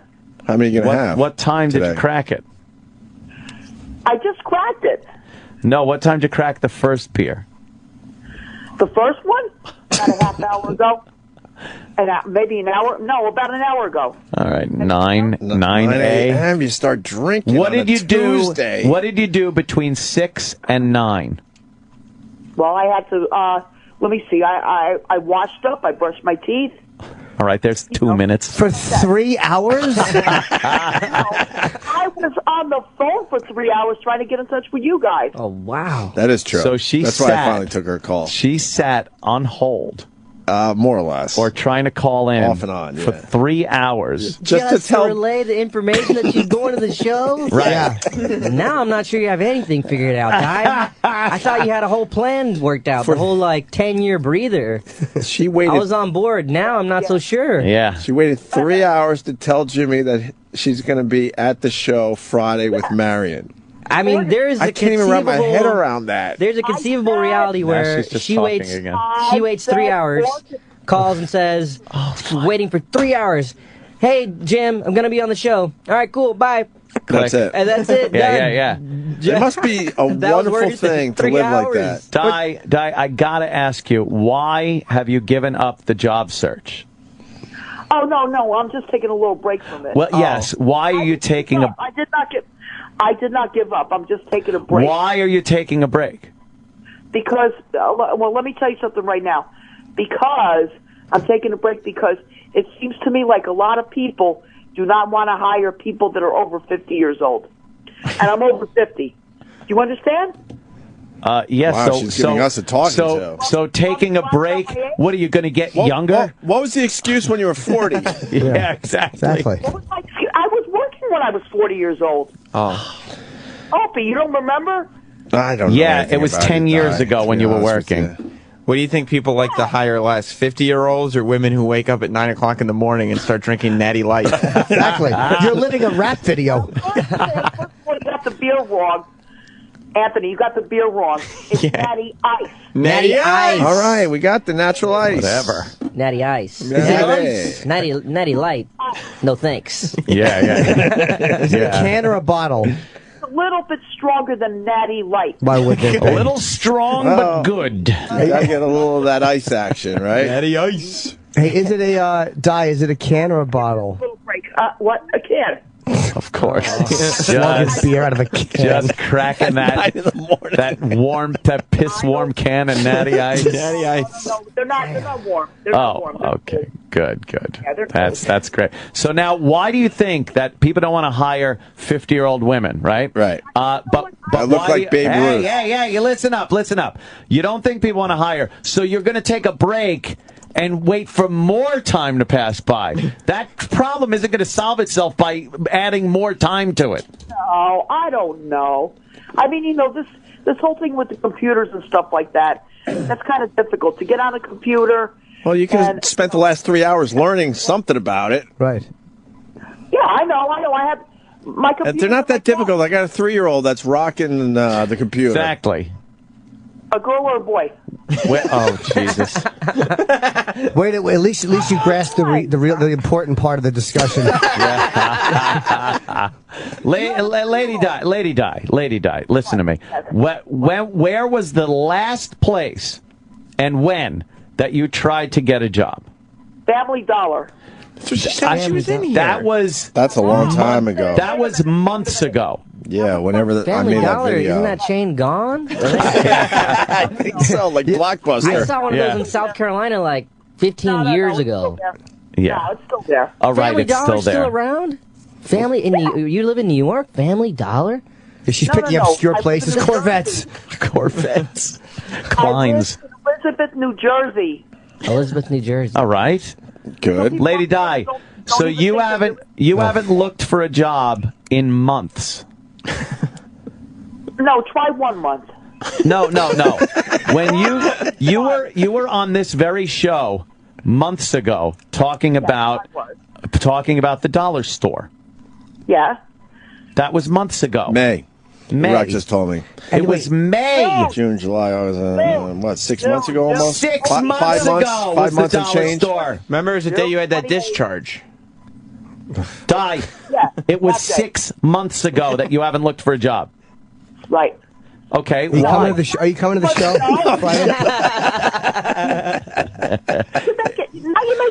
Now you're making me lie. No, it was that month. It was June. No, it wasn't. Isn't June pretty close to May, which makes our point still? Yeah. That it's been a while. Certainly out of the 1 month time frame that she gave. So how long of a break are you going to take? It's already 6 months. How long of a break are you going to take from looking for work? I don't know, a couple more weeks. Let's put it that way. A couple more weeks. And then what a wonderful way to live. It's amazing. She's just I wish I could do this. sipping beer, Not a worry in the world. Not working. Got some natties. Getting at on 9 in the morning. Going to see Jim Norton November 1st. Could at the kill 3 Beacon. hours just to tell Jimmy's that they're going to the show. Yeah. Andrew Dice Clay, right? Yes, Lady Di. Myself and Dice Clay. The Beaker and Andrew Dice Clay. How are you getting the money for the ticket? Yeah, Di. How much of your dad's will are you going through? Oh my God! Don't even mention that. How much have you gone through? How much have I gone through? That was the question. I try to keep it on a minimum basis. Let's put it that way. By not working and by drinking Natty Ice and going to see Jim Norton. Oh, don't forget, I'm going to go see Michael Nesmith, too, November 12th. You don't care. She calls it every month, lets you know what show she's going to. She's a huge Monkees fan. Huge. Is that who Michael Nesmith is? I didn't know who he was. So the Monkees. She loves the Monkees. Give us a little Monkees for Aziz, so we don't feel like we've wasted his time. What do you want me to say about the Monkees? Sing one of the Monkees songs. I thought, no, I better not sing that again. Let me see. Again? Oh, boy. Another Monkey song. You sound like a real fanatic. Big fan, yeah. Walking down the street, we get the funniest looks from Bet you do. everyone we meet. Hey, we're the drunkies. I knew you were going to do that. Oh, you knew? Did you? Right now, she's standing barefoot in big grandma panties with a T-shirt and a fucking beer, slugging out of a beer. Natty Ice. Natty Ice. You can't get over that, right? 9A. Oh, man. What a life. Go over to Bud and start working for them again. Lady Di, do you have a Halloween costume? No. I'm the Halloween costume. Oh, boy. Wow. Are you going to Anthony's party? No, I'm not. You are invited. You and Marion are both invited to Anthony's big shindig. Yep. I don't think what's so. the address? If you stay on hold, we'll get you that. Can you call tomorrow and let us know for sure you're going? Yeah, please. We're not going to the party. Why not? Because we don't want to go. I think I want this drunk buffoon at my party. She'd be the hit of the party. Oh, she would be wonderful. Everyone would hit her. Yeah. All right, Lady Di. It's been terrific. You're a delight. You Good are. to meet you. Good to meet you. You too. All right. Lady Di, go get a job. All right, be careful. I sure will. You're just languishing in a sea of delusion and alcoholism. Jimmy, I'll see you on Friday. I know. I appreciate you coming, Di. Just stop drinking. And so we'll marry him too. Don't I know. All right, I understand. we know she's going. Okay. She can speak for herself, though. Yes. That fucking inheritance is like a one of those. What do they call that thing? The little sand clocky thing with the hourglass. The Thank hourglass. you. Sand clocky. Yes. Hourglass. Yeah. All that money that her dad worked his entire life for, and then, passed on to another world and gave Di the money. Instead of, maybe taking care of her son with it, she's buying Natty Ice. Still babbling. And you going to see Michael Nesmith? Yes, I am.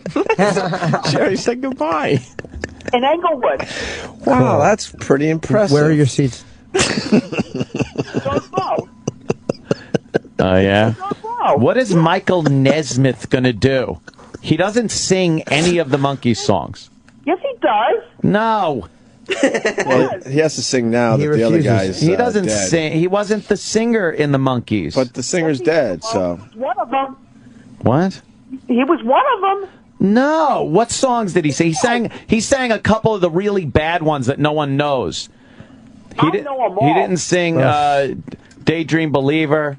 No. That was Davy Jones. Yeah. I already know about that. Yes. Uh-huh. I already know about that. Yeah, of course you know about it. It wasn't a rumor that was confirmed. No. She's so terrible. All right, I met Davy Jones years ago. all right. I hope you meet him again. Hope you meet him again soon. Holy shit.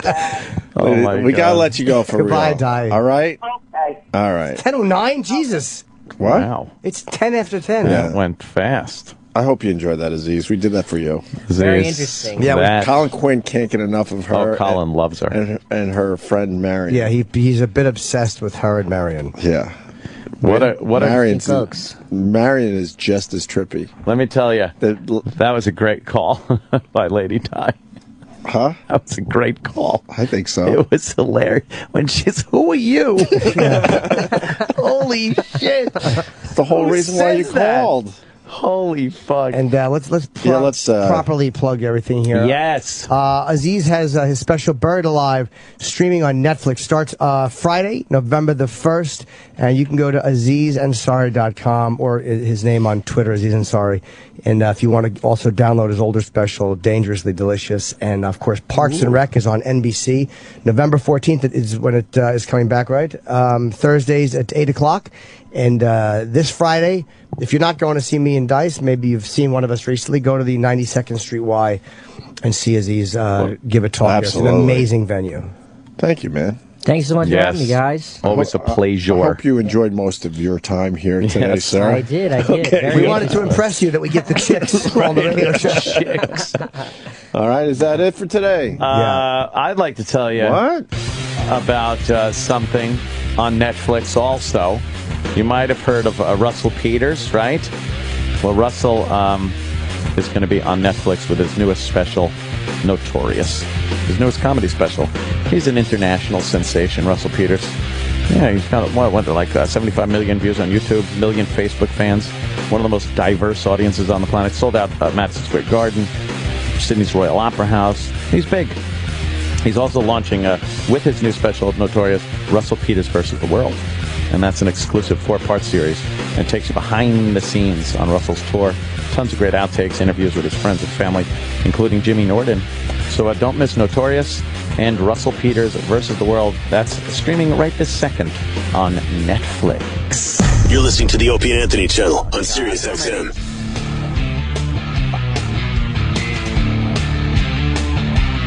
Oh, I think I was on for the fuck that. I think I said fuck that into the microphone. Oh, well. On sale now is Crash and Burn, a new book from Artie Lang, comedian and radio personality. Artie Lang shocked the world in 2008 when his book Too Fat to Fish became a mega hit, debuting at #1 on the New York Times bestseller list. One of the most successful stand-ups in the country. Artie sold out theaters and was heard by millions. But he was completely out of control, addicted to heroin, dangerously depressed, and forever flirting with disaster. Until the day he tried to take his own life. Artie wouldn't appear on stage for the next year and a half and managed to lose everything.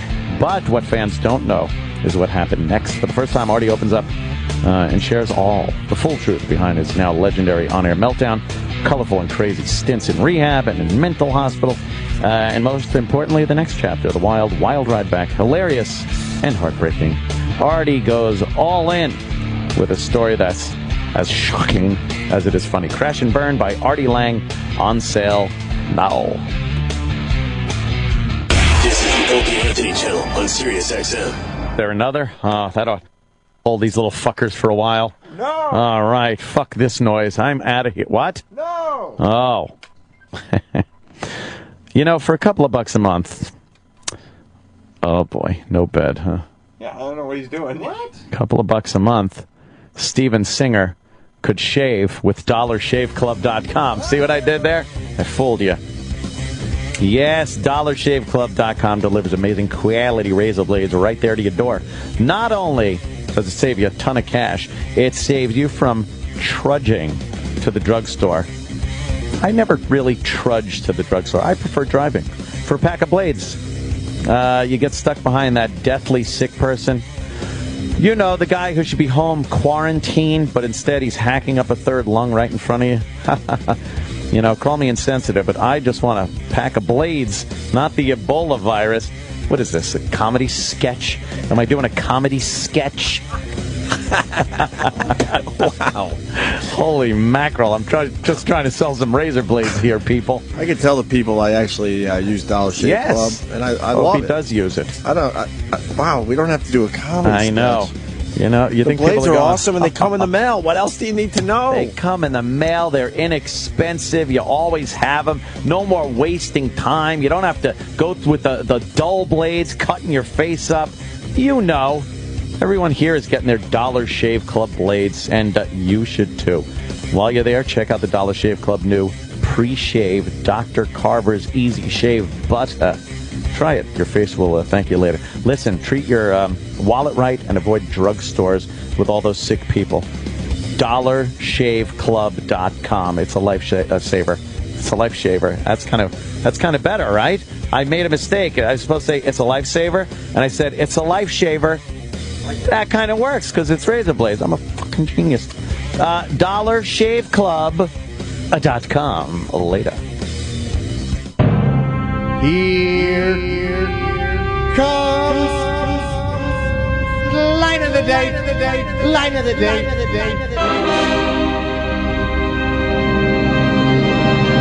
You're just yapping over everybody. You're very difficult to have a conversation with. Who are you? The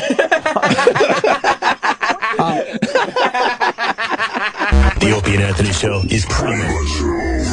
The show will be available later today with SiriusXM On Demand. After O&A Live is next.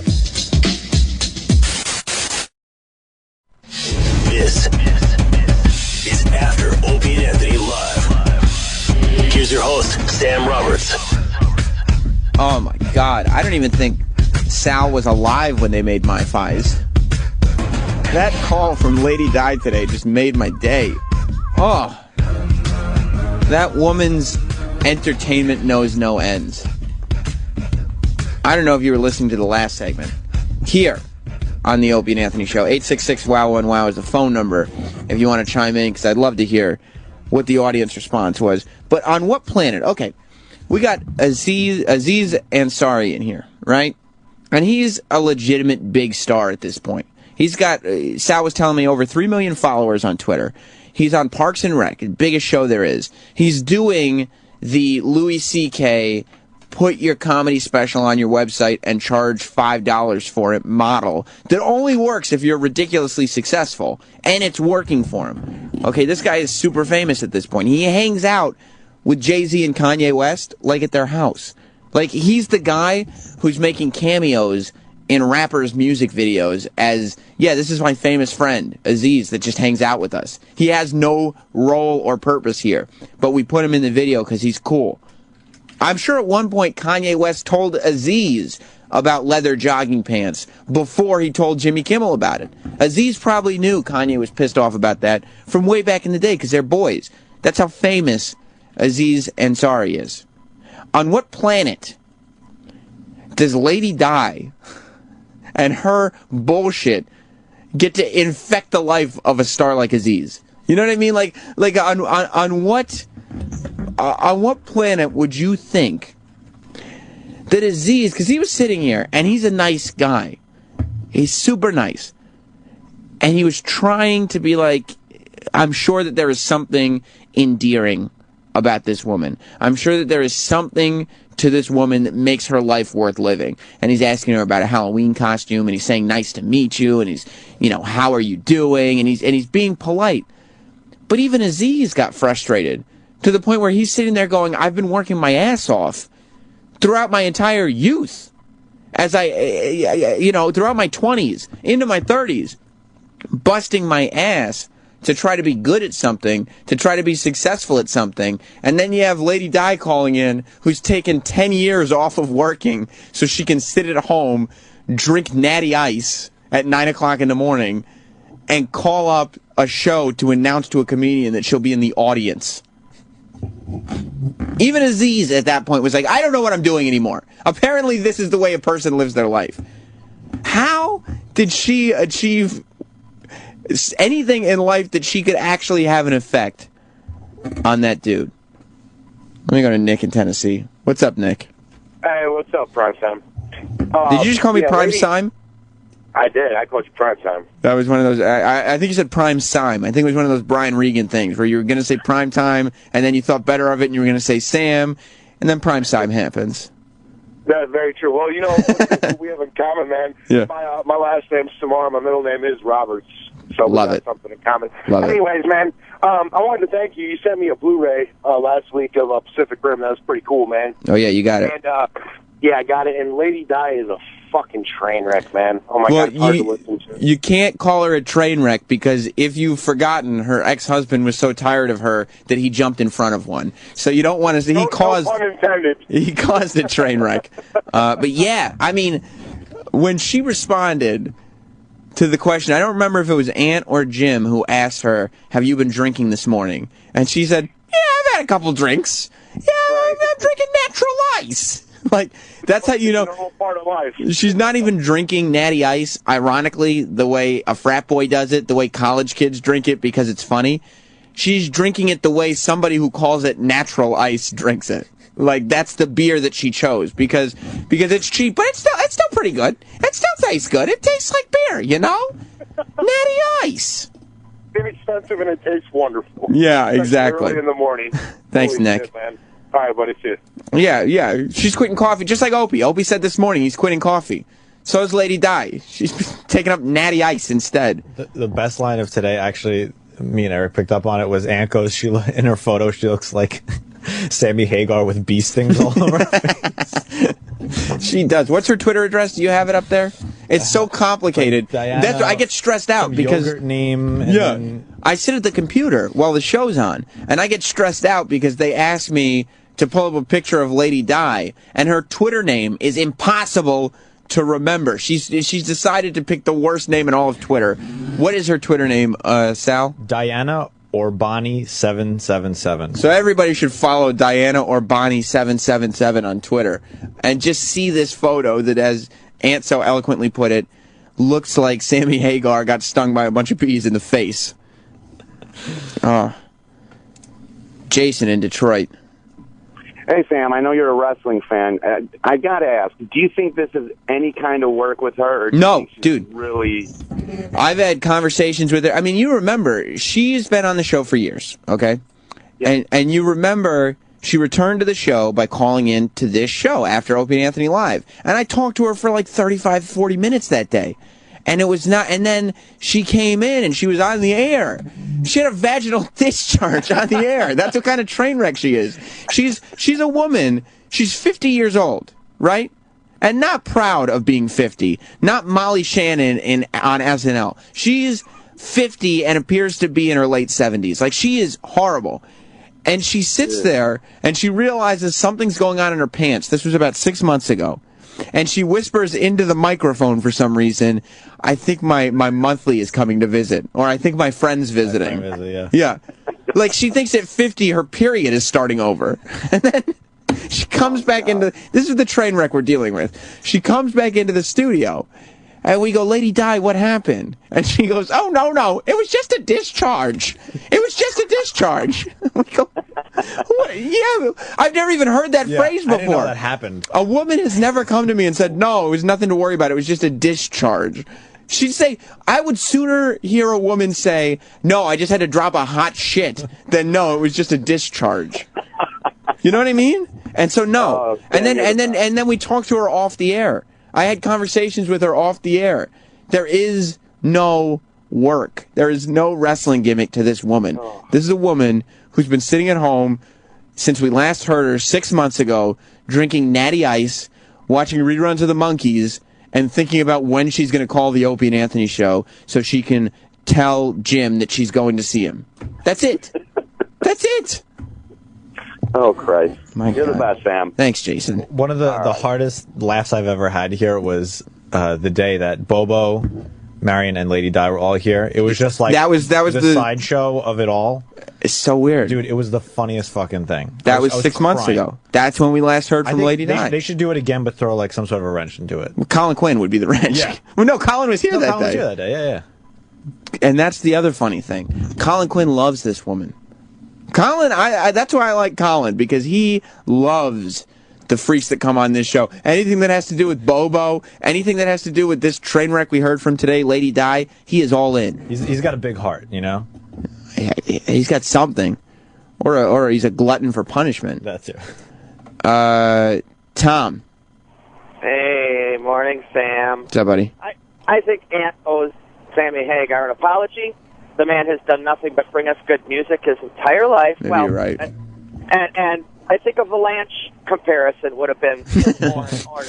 Something along the lines of Valanche. Well, you know what? It's a much more the picture. If you look at Diana Urbani 777 on Twitter, that's Lady Di, who we talked to today. Her haircut is much more of a Bruce Valanche haircut. The style, I mean.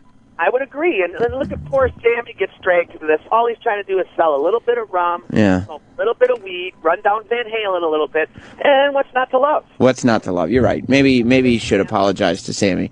Sammy's just trying to get his Cabo Wabo out there. Quinn in Louisiana. California, you mean? L.A. I take a guess sometimes.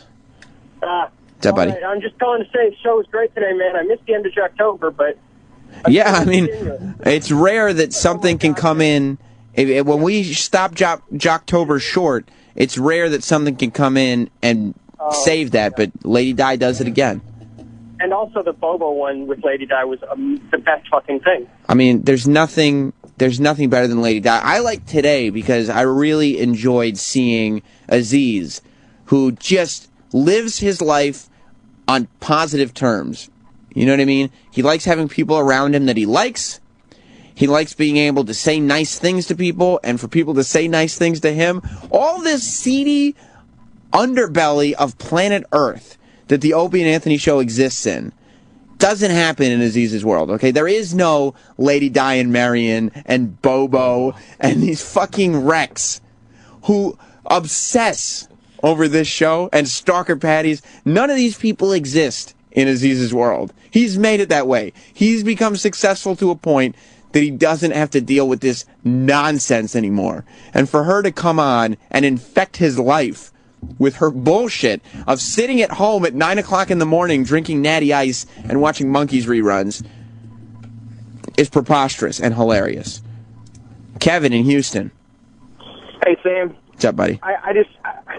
I can't even describe how mad I am right now. Like, having to go to work and bust my ass and take care of my family, and for this worthless pile of dog shit to sit around. 10 years, dude. I mean, that's why I have no feeling for people anymore, is because of people like her. Yeah.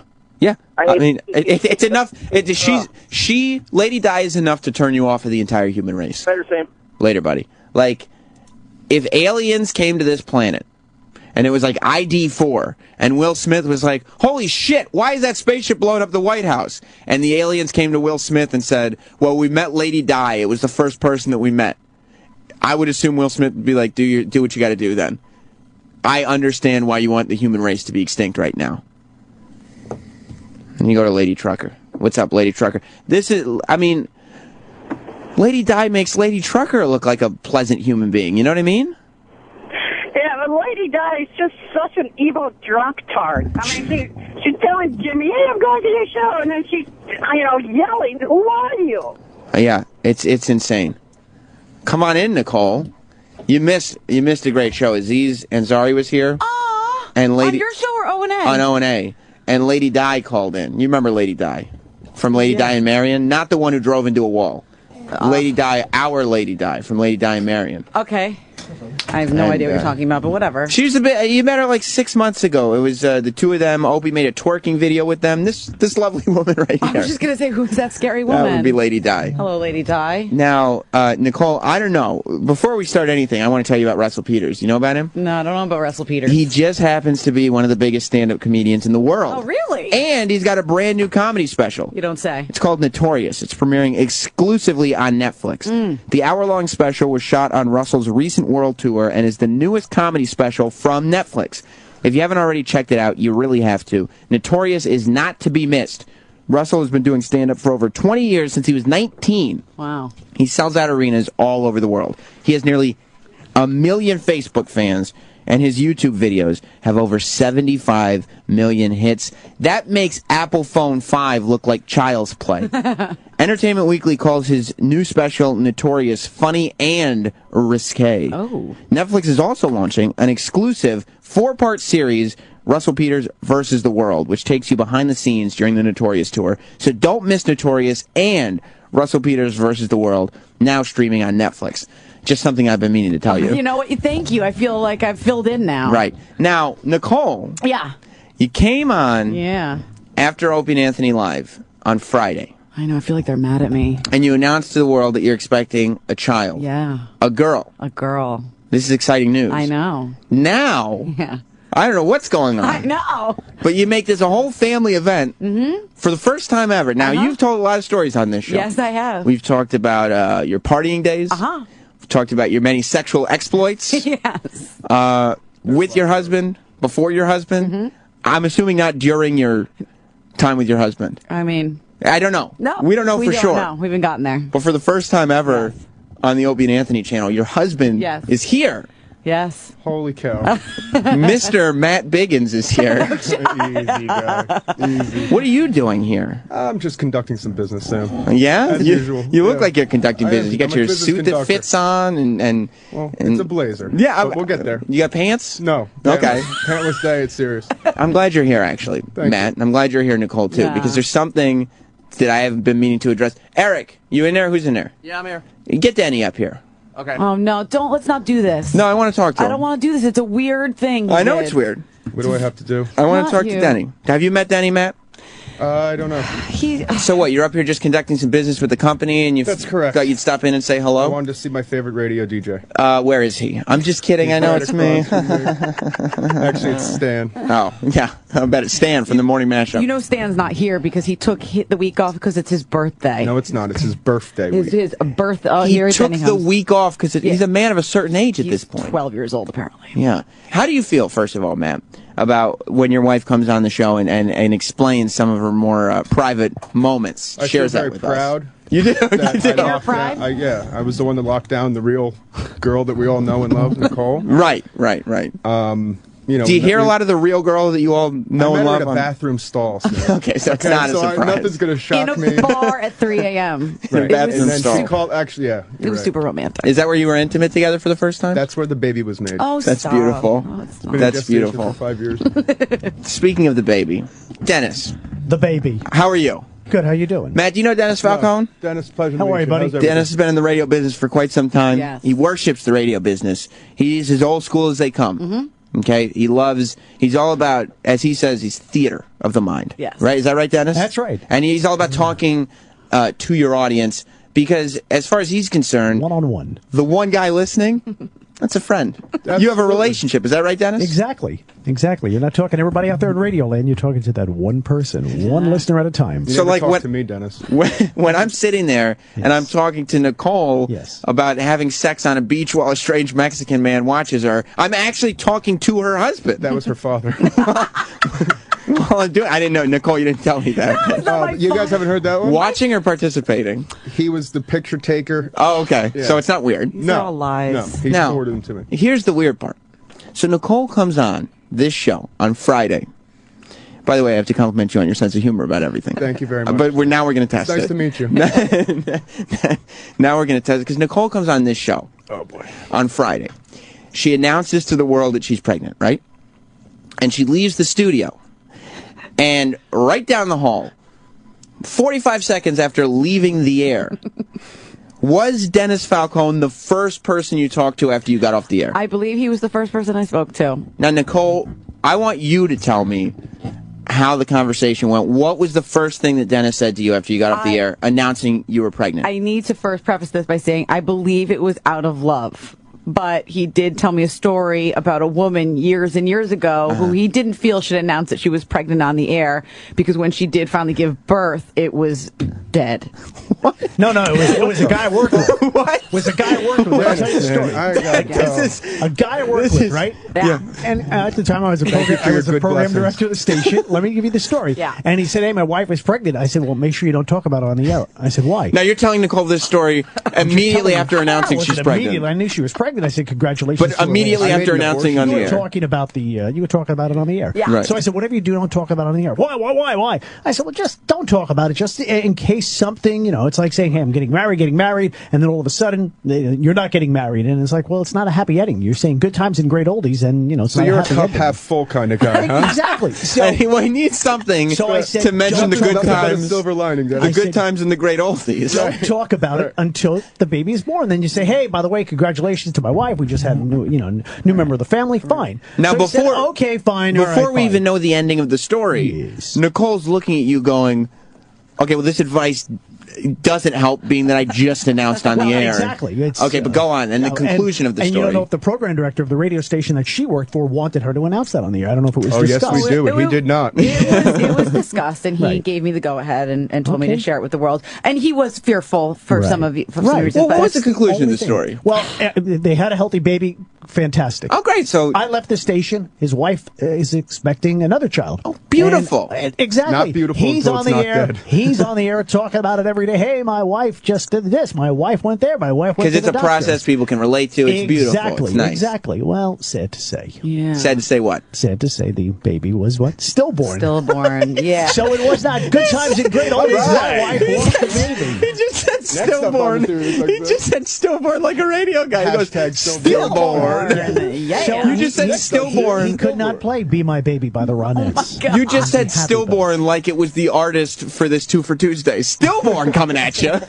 Let's hope. I'm just telling you like it is, right? Now, that's what you guys say. Tell it like it is. You're right, Daddy. I just did. You're right, Daddy. But do you think that maybe there was some tact that could be used that most, like Nicole is not. You talked to her about having sex on a beach and the her baby husband's was here made and you're face talking down, about, ass up. That's the way she likes to fuck. Well, now, but I have to. You're talking tact. I have to ask you, Danny. You're not me, though. No, of course not. Okay? No.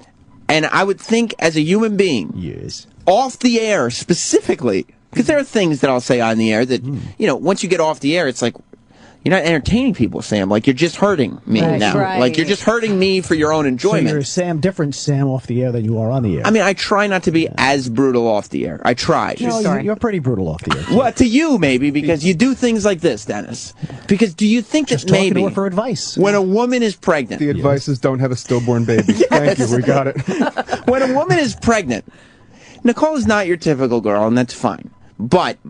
most women don't even want to hear the word stillborn. No, actually, you're the first person who said it to me. I appreciate it. I appreciate you for opening my eyes to child death. Yeah. Unbelievable. Like, no, it wasn't meant like that. It was meant from the heart. It was meant from the heart. Like, I know my wife. Like, yes. Nicole is somehow taking it with a grain of salt and saying, no, he didn't mean anything. But I know for a fact that if anybody said anything to that, like that to my wife, if she was pregnant, she would be furious. She would come home screaming. She would. You're not looking at Absolutely, it. You're not looking at it the way it was meant. It was meant. I'm surprised you're able to talk about it on the air because that's what a program director wants to tell me. Do you know what happened? How good that radio would be if the child, God forbid, was stillborn? Oh, no. Well, we would definitely bring it up here. That would be big time news. I'd give you a week. We'd make TMZ finally. No, there wasn't any harm meant there. I know there wasn't any harm meant. No, I didn't know that. But you understand that it was a harmful statement to make.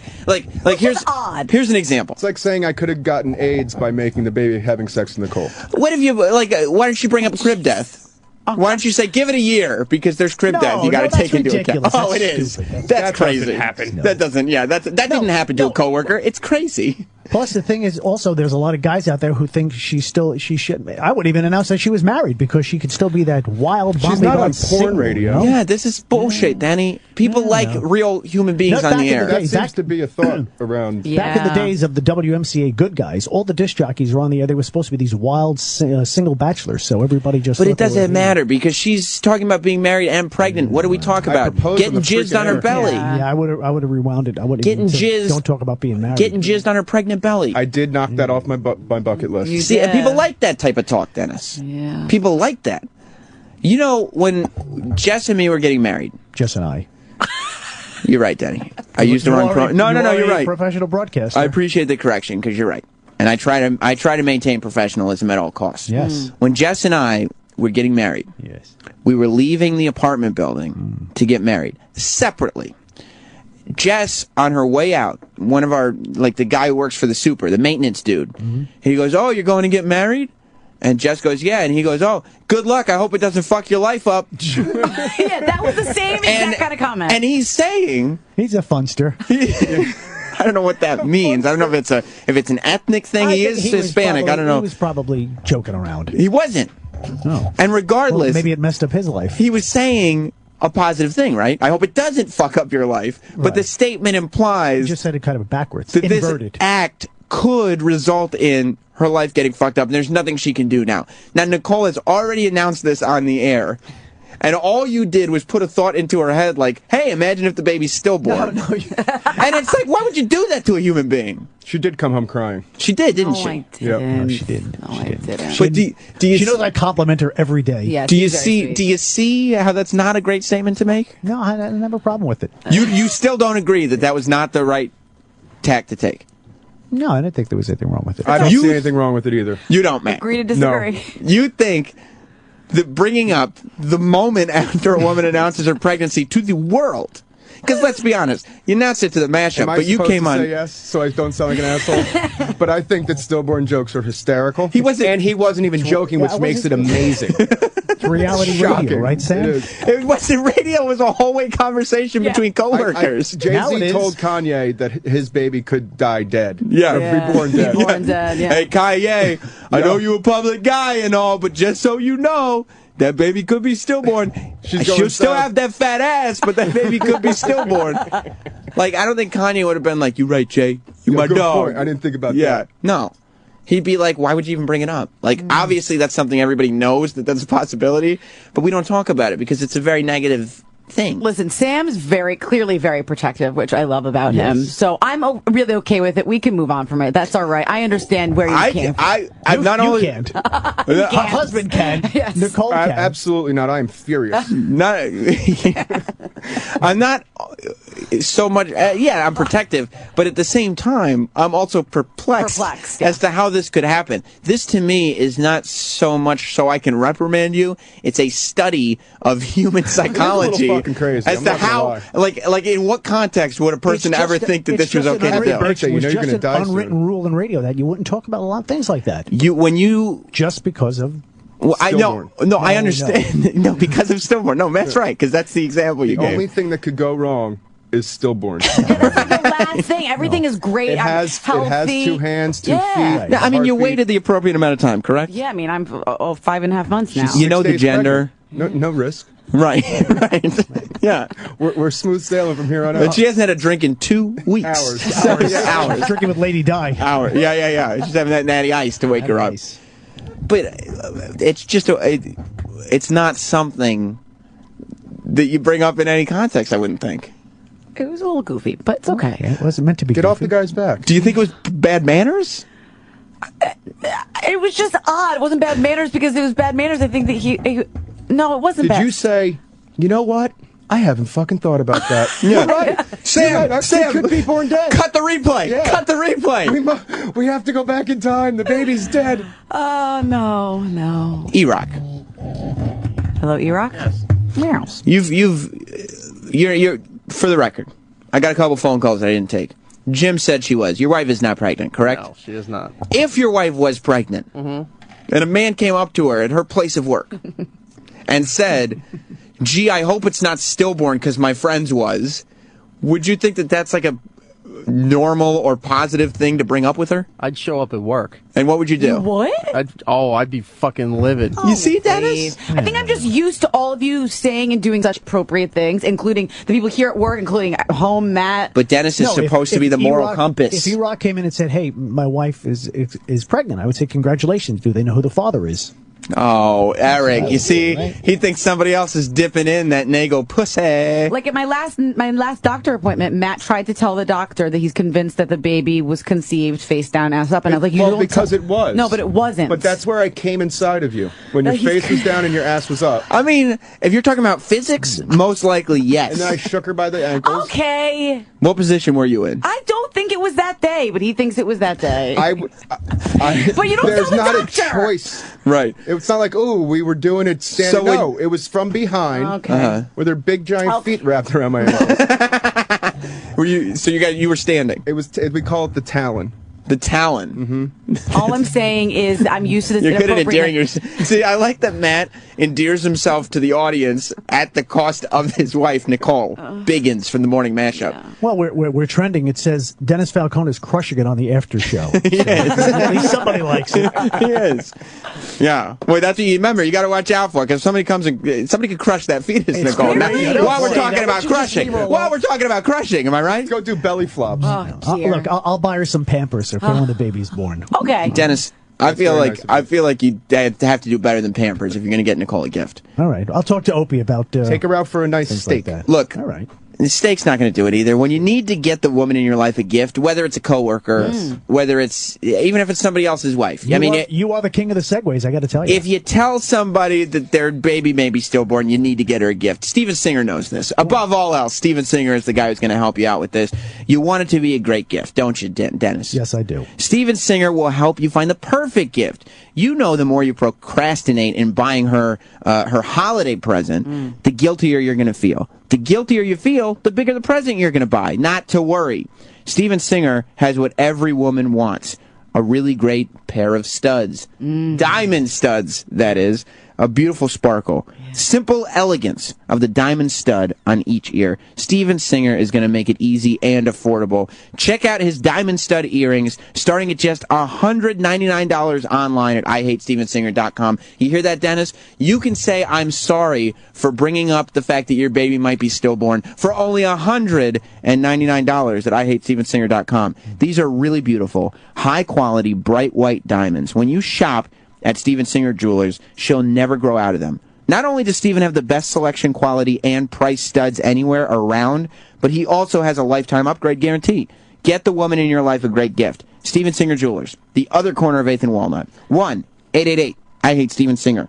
Or online at IHateStevenSinger.com. At Matty Ryan, 23, was just paying very close attention to that. Well, I hope Denny was. $100 pair of earrings when our baby's dead. I hope that's not the voice you use in your... Now, are you listening that was the to Jew, that? That was the Jew coming out. That was the Jew coming out. Awful. Oi, Matt, when our baby's dead, I want a pair of studs. Now you know why when Nicole comes in here, we got to get straight to vagina talk, because none of that, like, were you paying attention? I want to go apple picking again. What were you going to say, Eric? I was going to say, you said Denny, could make it up to Nicole. I think Denny should make it up to Nicole. And he will. You see that you agree with me that it's totally out of line, right, Eric? Very inappropriate. Roland's nodding. It's crazy, is it not? Yeah, like Roland is he said like boofing. I don't think this is the same thing as boofing. But Roland is the king of being out of line. Okay. And he didn't make any comments about stillborn babies. Yeah, you guys are taking it totally wrong. It wasn't meant like that. Listen, it wasn't meant like that. You're talking about shows. You talk about Orange is the New Black. You talk about House of Cards. You talk about Arrested Development. Are you ready for the next big thing from Netflix? Yep. You guys ready? Yep. Prepare yourself for Notorious, Netflix's newest comedy special, starring international stand-up sensation Russell Peters. You know who Russell Peters is, Nicole? I've heard about him. Russell started doing stand-up as a kid in his native Toronto, and now he's one of the biggest comedians in the world. With over 75 million views on YouTube, nearly 1 million Facebook fans, and one of the most diverse audiences on the planet, he's sold out arenas like Madison Square Garden and Sydney's Royal Opera House. Also launching with Russell's new special, Notorious, is Russell Peters versus the World, an exclusive 4-part series that takes you behind the scenes on Russell's tour and has tons of great outtakes and interviews with his family and friends. Don't miss Notorious and Russell Peters versus the World, now streaming only on Netflix. Now, Dennis, before we go, is there something you'd like to say to Nicole? I told her it wasn't meant like that. You are a true scumbag in every sense of the word, Dennis. You are the biggest scumbag that I've ever worked with. It wasn't meant like that. I did say I'm sorry. You are worse than that Redskins guy who called Troy Aikman a queer and wouldn't apologize. No. I wouldn't say that. I said I'm sorry. I don't know for sure. If she interpreted it that way, but she's got a very tough skin. Yes. Hopefully that'll protect baby. I told her she looks great every day. She's glowing. Look, nobody wants to hear you flirting with her in front of her husband. It gets creepier by the second. Here and have a dead kid in front of me. The question is, would you like to apologize to Nicole? I apologize to Nicole. I hope you accept my apology. It wasn't meant like that. Would you like to apologize to her husband, Matt? And to Mr. Nicole as well. Mr. Matt Biggins. And would you like to apologize to little baby Samantha? He wants me to name the baby Samantha. Beautiful name. La Samantha. La Samantha. Yeah, with an apostrophe. Would you like to apologize to Samantha Biggins? Congratulations to Samantha Biggins. Welcome to the world. Yes, thank you. And hopefully she's not stillborn because because you'll seem like a real asshole talking to a stillborn kid as if it's alive. This won't be so funny in 6 months. I know. Thank you, Mr. and Mrs. Biggins. Yes. Thank you, Dennis Falcone. I hope you've learned something. And we'll see you tomorrow when this continues. Ron and Fez are next. Goodbye. Opie and Anthony Show is now over. For real this time. Check out the O&A Show on Facebook at facebook.com/Opie and Anthony. And catch Opie and Anthony live Monday through Friday from 6 to 10 a.m. Eastern. Ron and Fez are next. Hey.